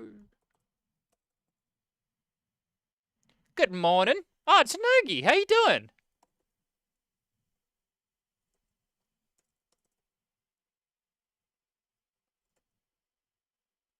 Ra-da-da. So then we would have comments, tab, and you just have the same thing for resources and notes. Resources, notes. Now there's a reason I've chosen these. So comments, that'll just be fun to sort of set up that relationship. The reason I've added resources here is I want to explore saving things in IndexedDB. And I've already done a proof of concept for this, including images. Because one thing that kind of bugged me about this whole prototyping process was how will I be able to store images as well? Because what if you have, what if you've got image uploads where you can upload an image for your profile? Or what if video files and image files and documents are very pivotal to that application? Well, then you need to build out an entire backend just to do your prototyping. But IndexedDB can actually store all of that stuff. It can store basically anything. And you can use... So there's some pretty cool stuff you can do with IndexedDB. A lot of people don't even know about this. You can, for example... oh, looks like my stream is super delayed. I'm just looking at it now. Oh, no, it's not. It's just my playing of it's delayed. Yeah, with IndexedDB, you can actually say, for example... download this video. So Netflix could do this, for example. Just download this video so the next time the user uses this website, the video is just ready to play, all right? That's probably a bad example because that would just, be way too much storage on the user's device. But, when you save things as a PWA, that then increases the amount of storage. I'm pretty sure it's theoretically unlimited, at least with Chrome. I think Apple might be doing some stuff that is kind of ruining that whole concept. But it's really interesting. You can then take an image that was uploaded, turn it into a URL so that you can use it with like a Q image component where you can then say source, some URL, and that can be an image that the user uploaded onto their computer. So then what would happen is you would... Okay, something's screwing up there. But then what would happen is you would have, for example, a directory in here called resources, and then maybe another one called images or something like that. And it would save all of your images, and it would be able to create a link. So I've tested this, it works. You can then create a link to that image that then pulls the resource out of IndexedDB. But from your perspective as a coder, it's just like you're pointing to a URL for an image. So yeah, I'm hoping that makes sense. It's really, really cool for prototyping. Or at least it will be once I've actually built something for this, which is one of the things that I plan on doing next. So why is that? Oh, because it doesn't have the space. Yeah, it's because of this max height thing. So we might actually just remove that concept and put the max height on the... Yeah, I need to think about that more. So let's just cull this for now. Or I'm going to put it up there and comment it out. And rather than flex center, let's just get rid of flex center entirely.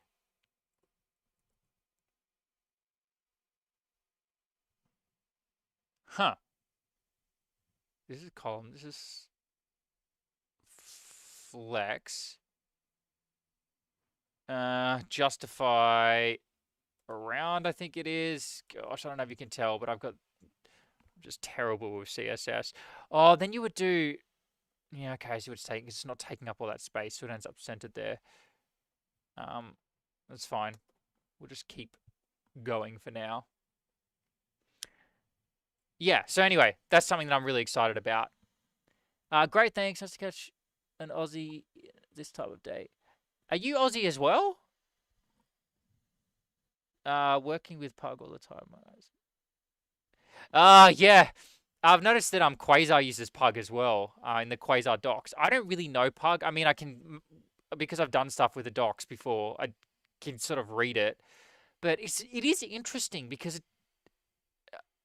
it really simplifies writing code like this.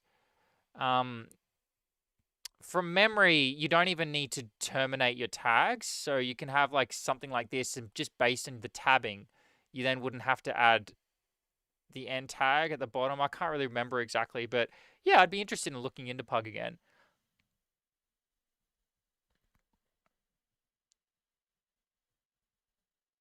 Because I like me favoring the code.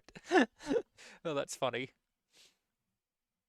Okay, so let's keep going here. Maybe we put a col on this, actually. No, it's already got a col on it. And I've got a max height there.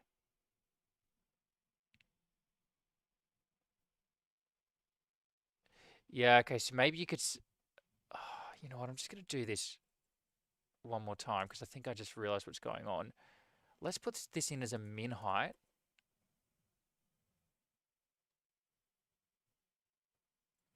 And that's set to a column.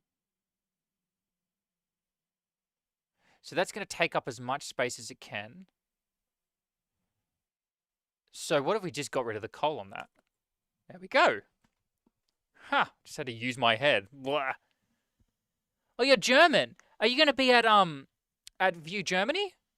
It's going to be my second time ever going overseas, and I'm super excited and shit scared.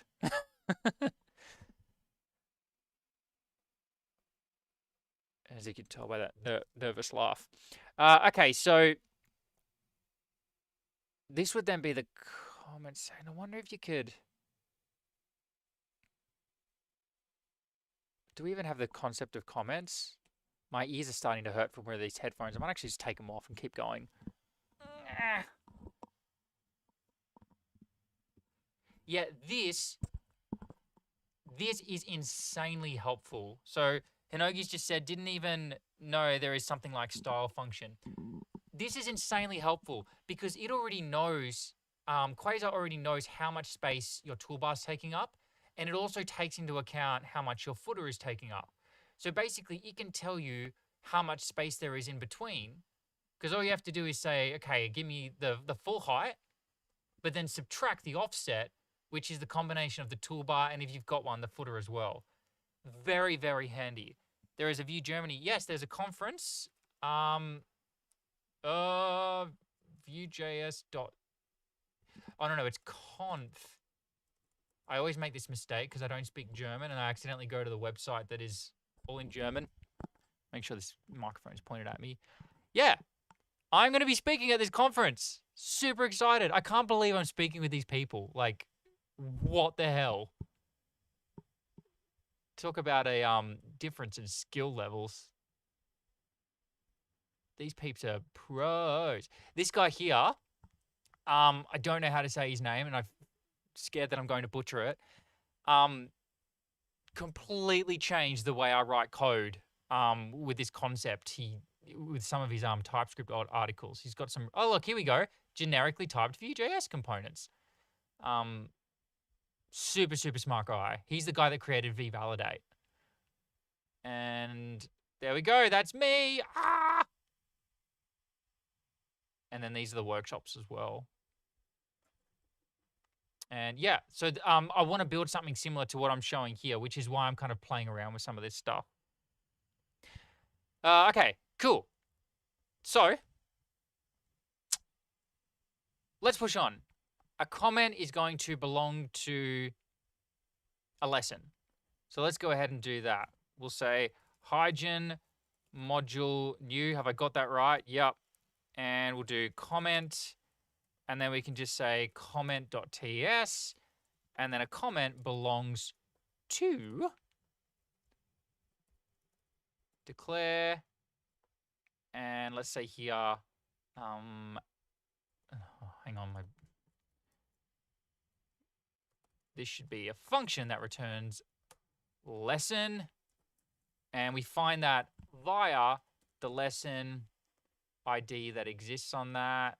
And I know that you could do like polymorphic relationship with this kind of thing, blah, blah, blah. I actually wouldn't do polymorphic because I've been bitten by it so many times. I would actually just call this a lesson comment. And if I wanted to have other things that are commentable, I would call it a whatever that's called comment. But anyway. Oh, really? An Angular guy talking about Vola. That's cool. Is like one of the things I love about this ecosystem that people that are a lot of the stuff that is developed in Vue benefits other ecosystems like that. Super cool. Okay, so we can say here then declare, and then that would be lesson, and that's going to equal lesson. So a comment belongs to a lesson, and a comment has got it also has to belong to a commenter. So that would be user ID, commenter, user. There we go. And then we've got here, this is going to have a body. We'll need a user ID and a lesson ID.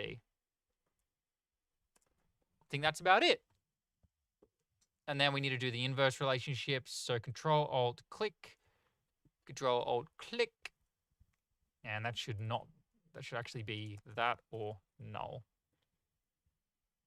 So now we can say, we'll copy paste that down. A user has many comments. There it is, pull that out of module. That will be via the user ID. And that will be comments. I mean, honestly, this relationship is less important, but I'm doing it just for completeness' sake. And then it's basically going to look the exact same. What did I do?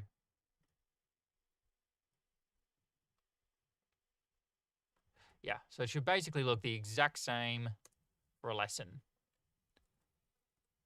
Lessons. Oh no, that's still going to be called comments.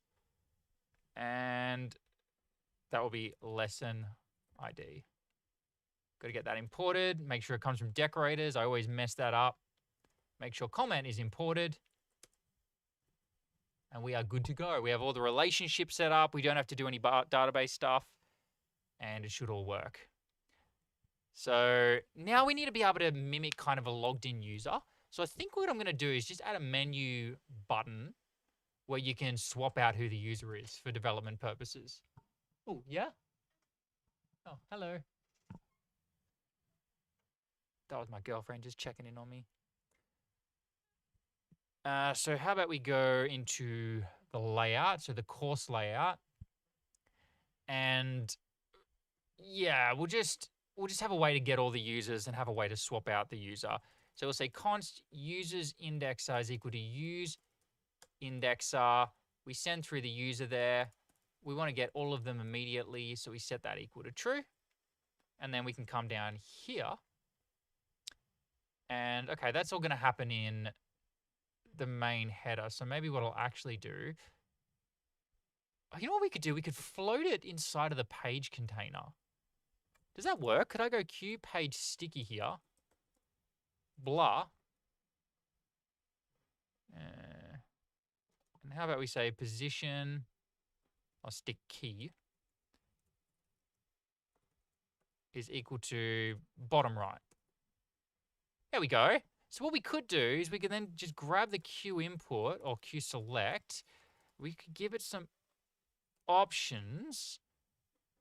And users indexer, we've got immediate true there, so I'll be able to just send them directly through records.value, and then VueModel selected user. Yeah, okay, and then we'll come up here and we'll say const selected user is equal to a ref, and really this should be the user's ID.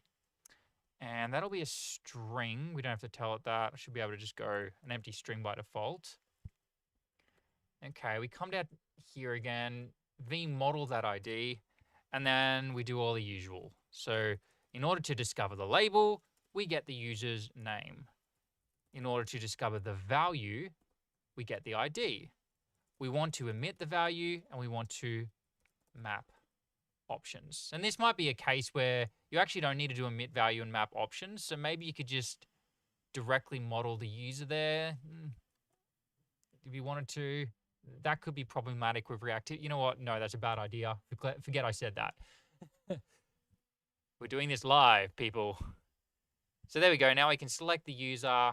We'll make the design a little bit better. Style is equal to, I'm thinking a min width of like 150 pixels. And then we'll just make it filled so it's more visible. And we'll give it a label as well called like logged in user. Yeah, so maybe we need some more width to make that show correctly. There we go. So the logged in user is Luke, or the logged in user is James. And now what we could do, you know what might make sense? How about this?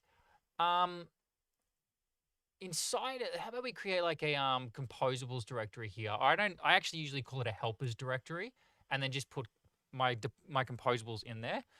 So for example, let's say use logged in user. All right, and I like to put it in a folder just in case that thing expands. And now we can say composable. I got a snippet for that. And I'll come back here and we'll just grab some of that stuff. Yeah, I might even do a split here. And we got the selected user ID. And instead of ref, we'll use local storage. Since we're mimicking things here, I think we're fine to just index all of the users. So let's come up here, users indexer, and then let's return the users there. Users indexer dot, okay, we're gonna have to get some things imported. Get user imported. Use local storage imported. Oh, it already is. Why doesn't it like me? Oh, okay, so the first thing is the name of it, and we'll call this selected user ID. And then by default, I'll set it to an empty string. Users indexer dot record. So that's how we'll get the users out of this. And I want this to be global state as well. So we might actually just use Pina for that. I used to not use Pina, but now I'm trying to stop resisting it and just embrace the Pina. So how about export const blah, blah, blah, is equal to, I can't even remember how to use it. It's like create store. Or like define store. That's right. Define store. Bam. So we can paste all of that inside of there now. We got the selected user ID. We got immediate on that. Cool. And now we can easily use logged in user. And I can just start doing some, you know what, I'll quickly do this. It's easy to do anyway. So const logged in is equal to a computed. And then we can return here. Well, first, let's see if we can find that user.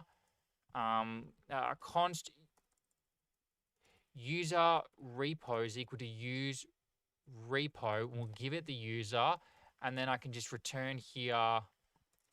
Const user is equal to computed, and we can return user repo.find selected user ID dot value. Okay, so if it does find one, then we can just say coerce this to a Boolean. So if that is equal to true. Now we want the logged in user to show up there. And we want to know whether or not they're logged in. And we'll create a function for logout. So function logout.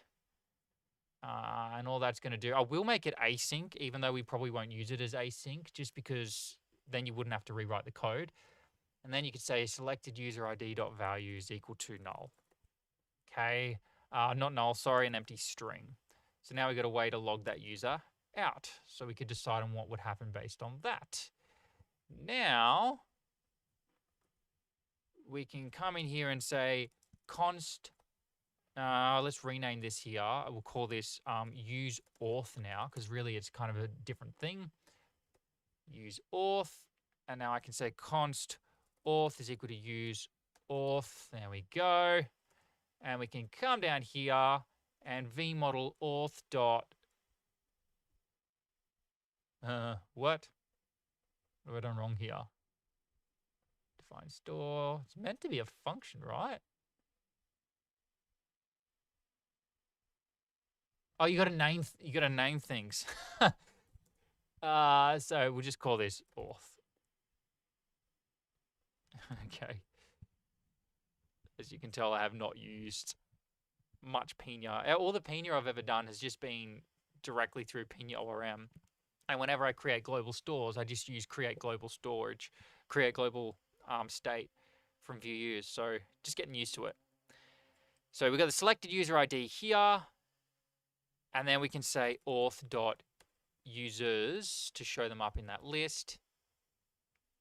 And now we just got everything kind of sitting nicely in one place. Huh. That converted to object. Why is that? VueModel, the selected user ID. User. Option is users. Option label. Oh, option value. My bad. So let's try this again. Refresh the page. Yeah, it just takes a while for that to fetch from the back end. And if you really wanted, you could do like loading is equal to, and you know what, it doesn't matter. I'm just going to leave that for now. So now we've got a fake auth. I wish autocomplete would pop up quick and precise. Yeah, it's getting better. It's getting there. Embrace the Pina. Oh yeah, thank you. You noticed that I needed the name of the store. All right, so the reason I wanted to do this was so that when we do comments, we can make that comment as a user. Tremendous. So we jump into our lesson page here. This is where I'd usually end up refactoring things. I'm not going to right now. And should I use Quasar's chat component? I actually don't think I will, because I think I'd rather do this my own way. Yeah. Okay. Let's think through the UI for this now. Let's create a card. Let's create a card section. And then let's put a full width on this card.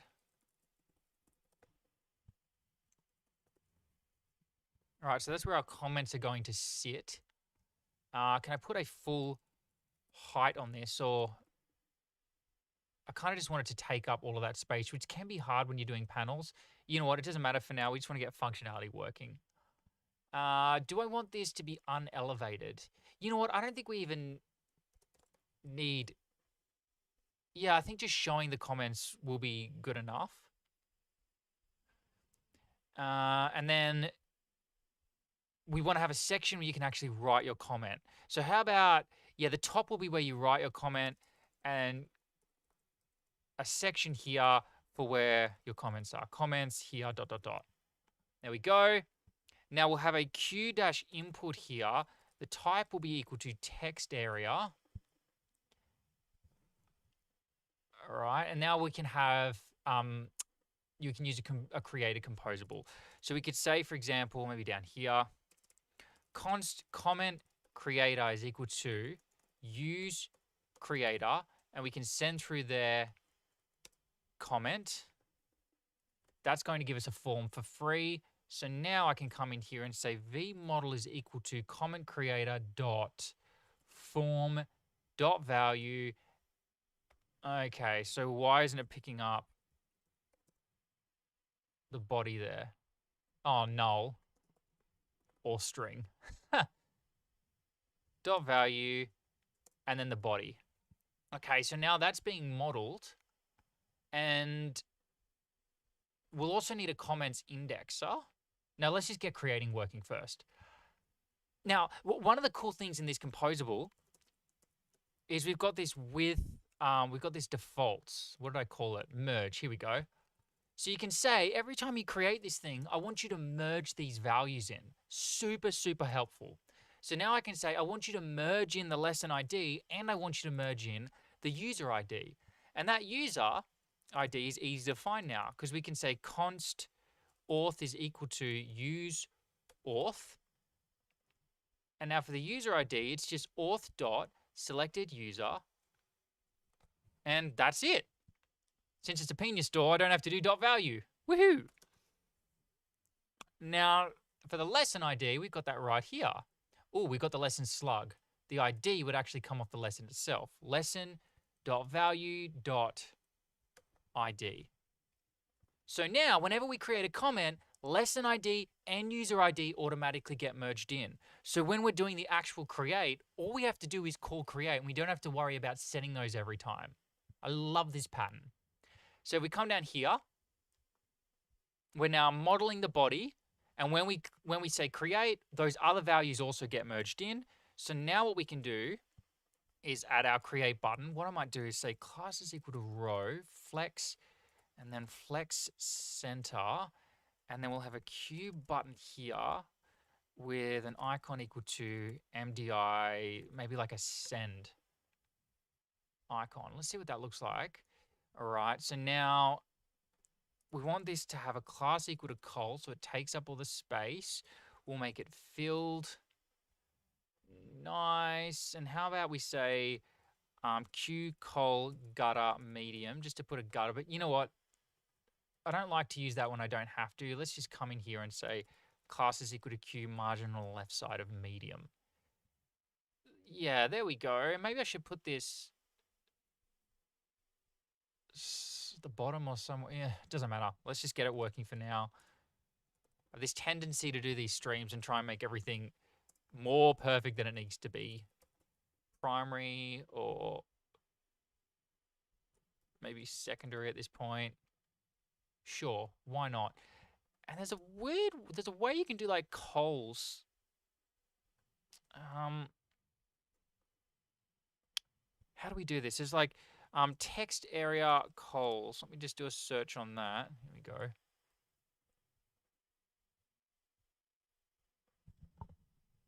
Oh, it's literally just cols. All right, let's see if that works. Cols is equal to 2. 1. Refresh. Is that it? Huh.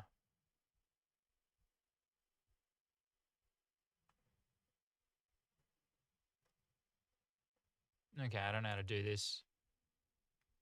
Auto grow. Actually, let's set that equal to true. Oh, there we go. Now I can just press enter to make it grow. Nice, that looks good.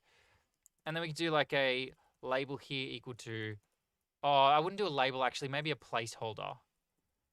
That's like your comment, something like that. Yeah, that's good enough. And then when you click on this, then we say, hey, comment creator, I want you to go ahead and create. And then we can add a loading spinner here quite easily by saying comment creator dot creating. Yeah, dot value.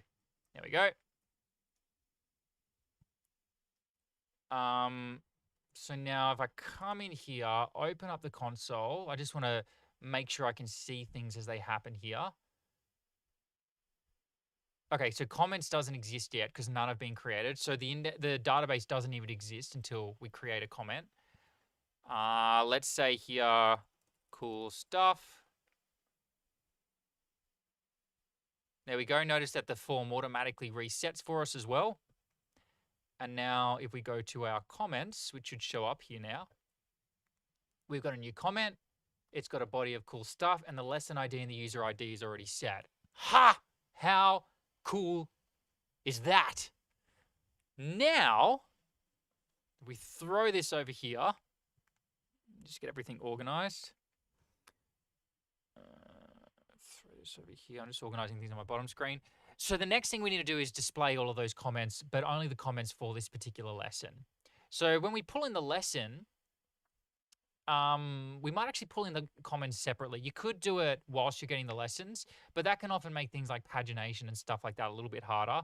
So I'm just going to come down here and say const comments indexer is equal to use indexer, and then we pass through their comment, and we'll say immediate is equal to true, and then we just add all the filtering that we need. And this is so easy using VueModel. So we say filters, and then we can just return here and say, for example, if the lesson ID is equal to whatever this lesson ID is,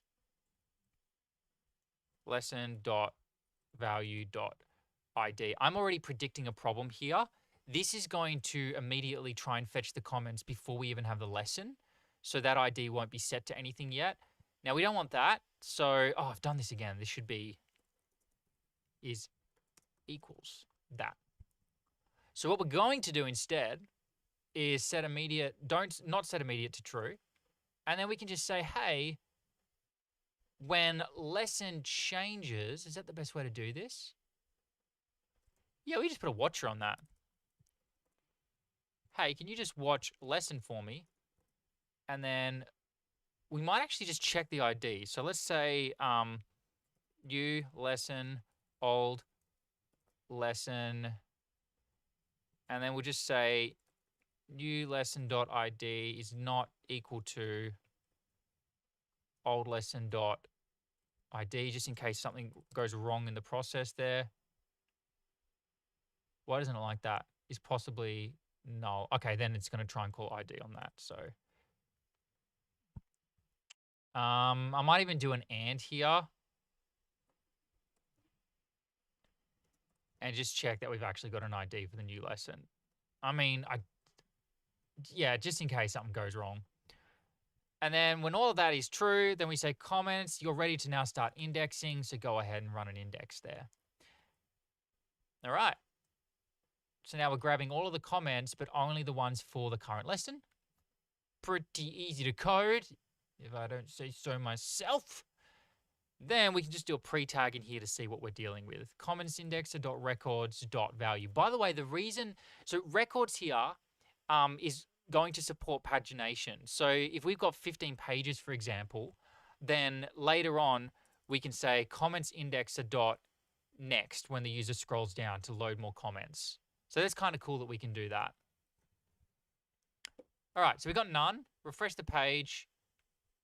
We're still showing none, but it should actually, okay, it's just taking a while because of the slow find times. I'm going to change this to 0 because that's kind of getting annoying now. Am I in the wrong one? All right, there we go. All right, so we've got a comment on this. It's showing through. Cool stuff. All we have to do is decide on how we're going to display it. So I'm just going to do the best I can building this quickly. So let's do something like that. Honestly, what I'd usually do is just look at other websites and swipe some of the best ideas from different websites and then just change it and tweak it to make it look how I want it to look. That's the best way to do this stuff because, you know, for example, something like YouTube has just tested this pattern like crazy and they got a really nice, simple, sleek UI. And the moment people look at it, they feel comfortable. I know a lot of people aren't in this camp, but I'm very much in the look at what is already working in the world and copy it. So Discord, Slack, YouTube, if you're doing something similar to one of those services, you don't want to copy them exactly because, you know, you might still want to have your own flavor on it, but just create a comment section that's like what YouTube does. So then when people use your website, it feels comfortable. Yeah, exactly. Don't reinvent the wheel. See, don't reinvent the wheel, I think, goes with design as well. This is why one of the reasons I love Quasar material design. Somebody has already solved these. Okay, I talk about this on every stream, so I'm just going to stop now and push on. All right, so maybe we just have a card section for everyone. And then I like to do a little avatar with the user's name. By the way, we're not pulling in the user. So let's come in here and say, hey, comment, I also want you to get it with the commenter. So get me the comment with the commenter. And now if I refresh this, we can see we got the commenter as well. And that means that I can have a Q-avatar here. Ah, again, see that? I'm sure I wrote the whole word. Okay, maybe it's me. I don't know. I keep an eye on that. So let's give this a color equal to, I don't know, let's just like blue-gray 9 or something like that. And then I'll say text color or text dash white. It might already be white. Let's see what that looks like. Let's just do T, for example. Okay, I think that looks pretty good. And then we'll set the size equal to maybe medium. No, large. Yeah, I think that's a good size. And then we can say, get me this comment. Oh, so that's right. Now we've got to iterate over all of the comments. So v-4 is equal to comment in all of the comments. And then we can say the key is equal to that comment's ID. That old chestnut, the one you've already done a million times in your life, and so have I. Then we can come in here and then say comment.commenter.name, and I'm just going to grab the first letter off of their name. And then maybe we can just say like a dot if there's, or a dash if there's nothing there, even though there probably would be. So now we get the L from my name, Luke. So if you don't have any avatars, this is a really cool way to kind of mimic what it'll look like when you then later on add images. So there's at least something there. So we've got the avatar in there, and let's just whack inside the text, and then we'll start thinking about what it'll look like. Dot body, cool stuff. All right, so stub this out, margin right, small. I mean, there's not really much else to do, is there? Yeah. I mean, there we go. We got a comment section. Thanks, man. I worked hard on it. It doesn't look great, but... Okay, so that got created. It didn't get added. So the reason that's not getting added to the list here is because the whole comment section has been paginated. And so it's being filtered to the IDs of the comments that we've basically originally grabbed. So what I think might make more sense in this case is rather than saying records.value, we can say comments indexer dot repo. So that actually gives us the Pina ORM repo, and then I can call dot all on that. And that means just give me all of the comments that are currently inside of the store. So you'd probably, yeah, there's a bit to say about this. I will say it actually. So the store is an interesting thing when it comes to this concept of trying to model all of your data and keep it in the store. So there's two ways you can think about using the store. One of them is every time you hit a page, you completely recreate the whole store. And every time you get data from the back end, you replace the entire store with new data. So when you paginate, you're not adding records when you paginate, you replace the records. Or you can add records, but that means you need to put extra effort into your front-end code to do filtering. So for example, if I move to another page now, notice that all of those records are still showing up there as I change pages. But those records don't belong to that video. And that's because I've just said, hey, comments indexer, get me all of my comments that are currently inside of the store. So there's a few ways to think about this. That's why we've also got the option to add in here persist by, and I can say, for example, replace save. So replace all of these records by doing a save. There's not much of a difference between save and insert. Save just saves the relationships, so like commenter, whereas insert won't do the relationships. So I'm pretty sure that's all we need. So if I switch to different videos now, looks like that's actually not working.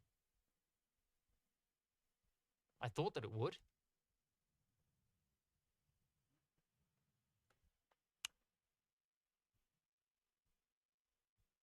So maybe the comments are coming in a different way. So when that lesson changes, we do an index again. So let's check if this is getting called.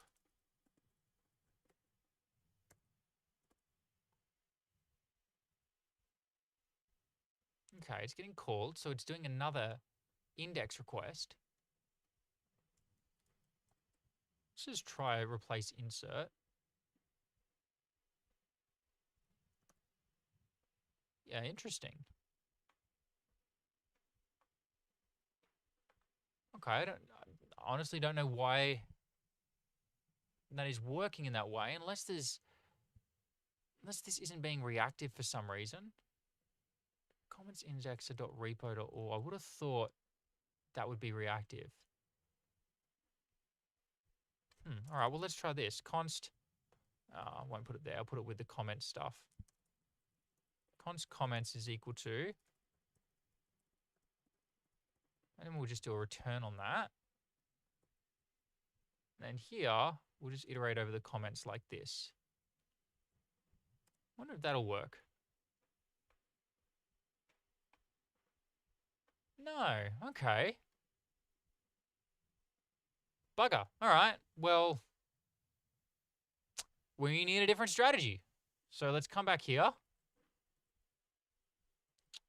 And what I will do, let me just think of the best way to do this. So we get this with the comments. They get added onto the list. So if we just do it through the comments indexer.records, that should now solve the problem. So that solves it, because now it's kind of activating the pagination thing. So it's filtering them by their IDs. The only problem we have now, though, is when we create it, it doesn't show up in that list anymore. To get it to show up in the list,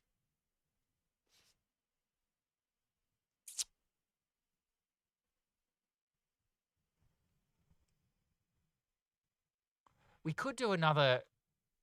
I mean, I could just fix it the quick way for now. It just doesn't feel right. I don't really like having to do it this way, which is that we could just call index again whenever something's created. So you could just say, for example, on success. I'm going to find a better way to do this, though. I don't like this.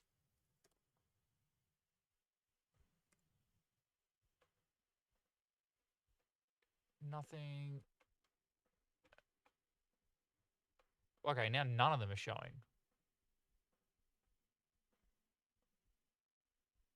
Wait, it's showing again. Refresh the page. Okay, maybe I'm just going crazy. Show up, please. Smiley face. There we go. So that is working now. It just does another index. That's fine. The problem is this doesn't really scale, because if I'm using a backend now, I have to do a re-index just because I created a new comment. Not a big deal, but not cool. So if I want to scale this application, I've kind of hit a brick wall. So I need a way to be able to say all of the comments plus the one that was just created, but it has to be really nice and really easy. I can't just grab that and tack it onto the end, because if I did that, then when I create a second comment, we would then lose that latest comment. We could like have an array that keeps track of all comments created. I just don't like that. It's too much. It's not a lot of effort, but it's too much effort. We should be able to just grab all of our comments. So the other thing we can do. Oh, what about this? What have I said? How about this? Comments is equal to a computed. Now we got this thing called comments indexer make query. And I could add an or.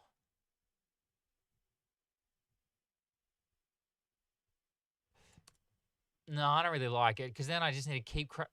I could say, for example, or where the ID exists in any of the ones that have been created. Again, that's a perfectly fine solution, but it's not good enough. Oh, see you, Hinogi. Have a good one. We can do better than that. So the other thing we could do is just rewrite. Oh, see, I can't do make query because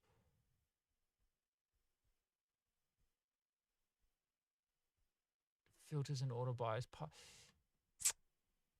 Let me just check the code for make query. Use indexer. Wrong code. Use indexer driver make query. Make with query. And it does actually apply the IDs there, which it probably should. So I guess, again, I don't like this, but what I could do is say, all right, give me the repo, and I could just rewrite the whole query myself. But that's not going to scale very... It's not a big deal, but I just feel like we can do better. So how about this? We had a where clause here. And we then essentially add this in ourselves. So where lesson ID is equal to the current lesson ID.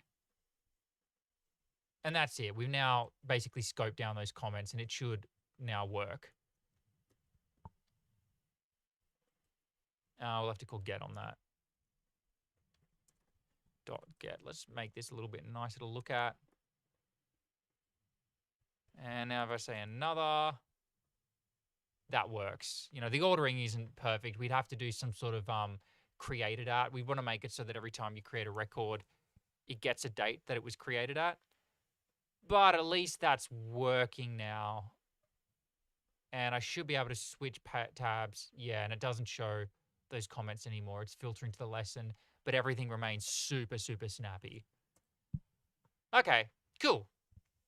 That's not too shabby. You know what? I just realized what we could do is for this video, what do we give it a max height? We just say, sorry, Carlo, I'm doing it again, style tag.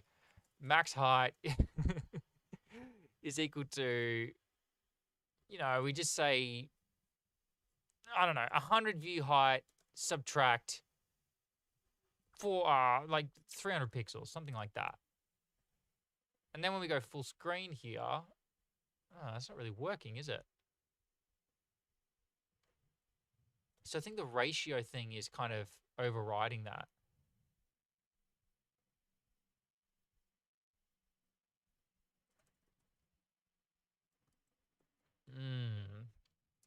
What if I wrap that in a div?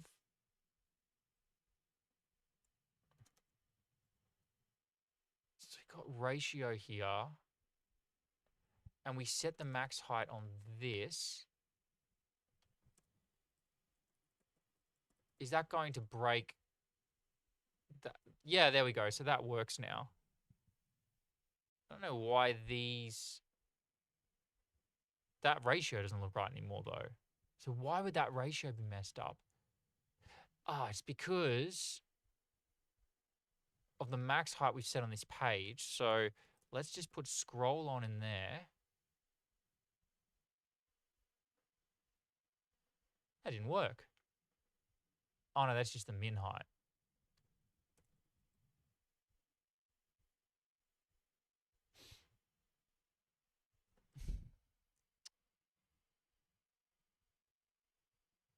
This isn't making sense to me. Why?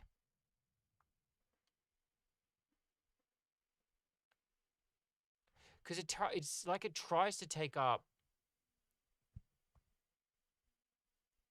Yeah, by setting this to full width, it then just overflows if it doesn't fit anymore. So what if we did full height instead? No.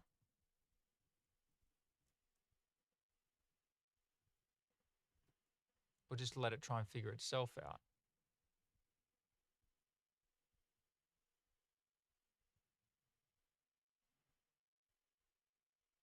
Yeah, I don't know. That's like that ratio is being completely ignored. So like I'm accidentally, I don't know, putting something in there that's messing with the ratio.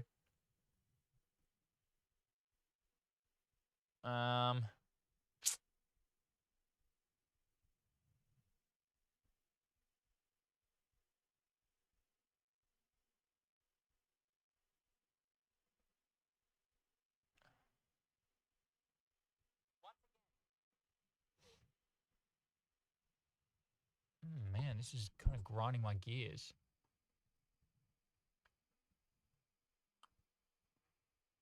I think I just need to stop, take a break.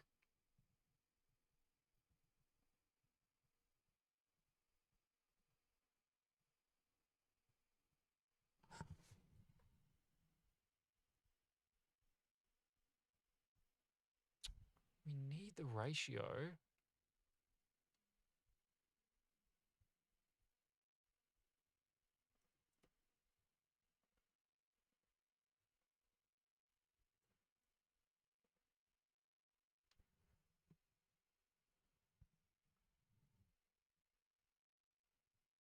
You need to be able to say when you run out of space.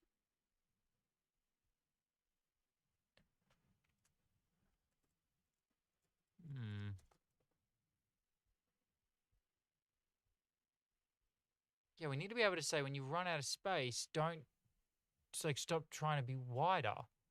But I thought the ratio would have done that.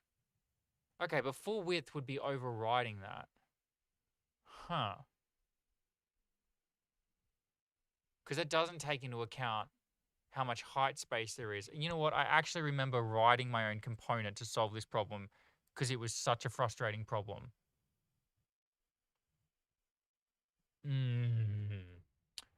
Okay, what's a just for now solution though?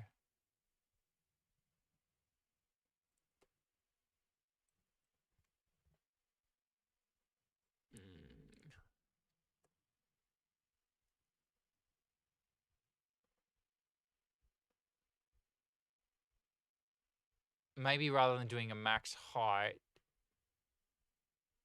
you do a max width.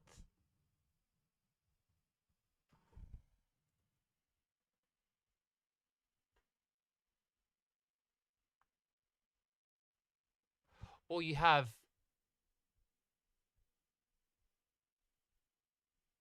Yeah, hang on. Why don't I just put a colon? Why don't we just say, okay.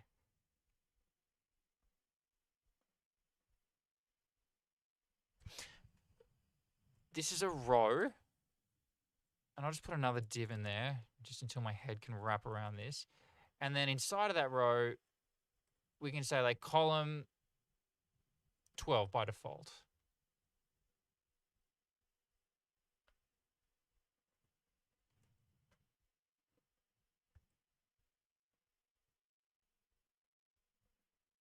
I don't know why that would be a problem. Maybe I need to full width that row. Yeah, there we go. Okay. And then we could say here,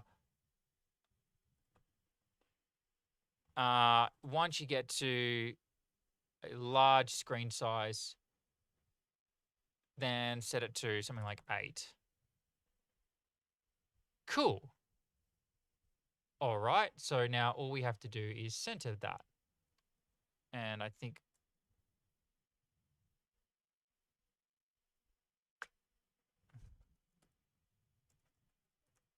no, that would be justify, wouldn't it? Okay, that's pretty much a solution. But then maybe rather than 8, you make it... I don't know, I can play around with these numbers now. Maybe 11. Not quite. 10. Yeah, maybe one more lower.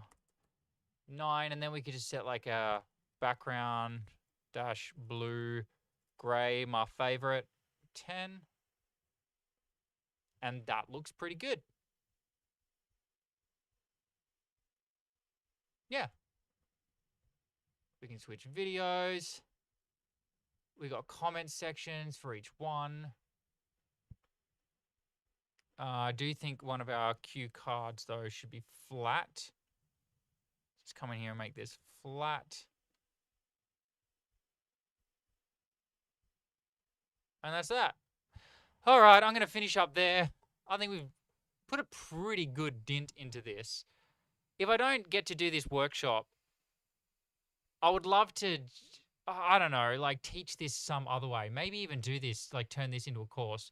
Once I've built all the libraries well and everything is working really nicely, I'd love to make a course. It's just like, hey, check it out. Here's a way that you can really quickly prototype stuff that you can then show to clients.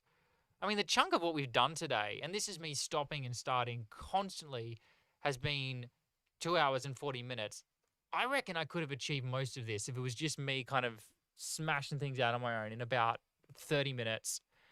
But yeah, the ultimate goal is to have some, reasonably in-depth business problems. I don't even know what I mean by that, but being able to go to people that have spreadsheets, for example, and saying, okay, you need to get off a spreadsheet. I get this problem all the time. This is one of the main things I've been hired for, where people are using spreadsheets, they've reached the limits of their spreadsheets, and now they need something that has a real database that's powering it. They need a relational database, and their Excel spreadsheet system is suffering from not having something that's relational. A classic example of just being able to have many-to-many relationships. Not being able to have that because you're in an Excel spreadsheet. And I know it's probably technically possible, but it's not very feasible to do something like that in a spreadsheet. Just breaks down very, very quickly as businesses grow. So, to be able to go into a business and create a bunch of these solutions quickly with a really nice UI, because we get to use something like Quasar, and then just handing it to them with a link, sending them a link that's just this website posted on Netlify. Super easy for you to do. You didn't have to build a backend. So making it go live literally takes you, without exaggeration, about 3 minutes. You've already got Netlify set up with your account or Versal or whatever you're using. And so you just say, you just plug in your details and you publish it. And it's good to go. It just builds the whole thing for you, and it's live within about 3 minutes. Or if you really wanted, what you could do is I'm using something called Expose. So it's kind of like ngrok.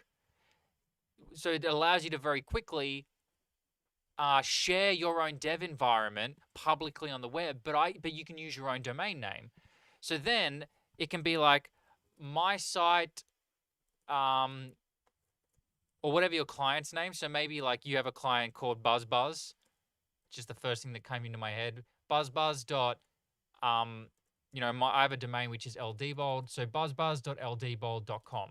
So I could send them that link, and then just have the dev server running on my computer and say, hey, check this out. And, especially if you have another person that's working with you, in real time where you're talking to them, they could be like, oh, yeah, it'd be cool if you could add this here, add a column there, blah, blah, blah. And then as you make change, like you can be making changes in real time while you're talking to them, and it would update on their version as well because you're sharing your actual dev server. So there's some pretty insane things you could do with this. I think it's awesome. So hope you enjoyed this stream. I'm looking forward to adding these extra options. Might actually do that tomorrow. But yeah, meet me in Germany for the Vue Germany conference.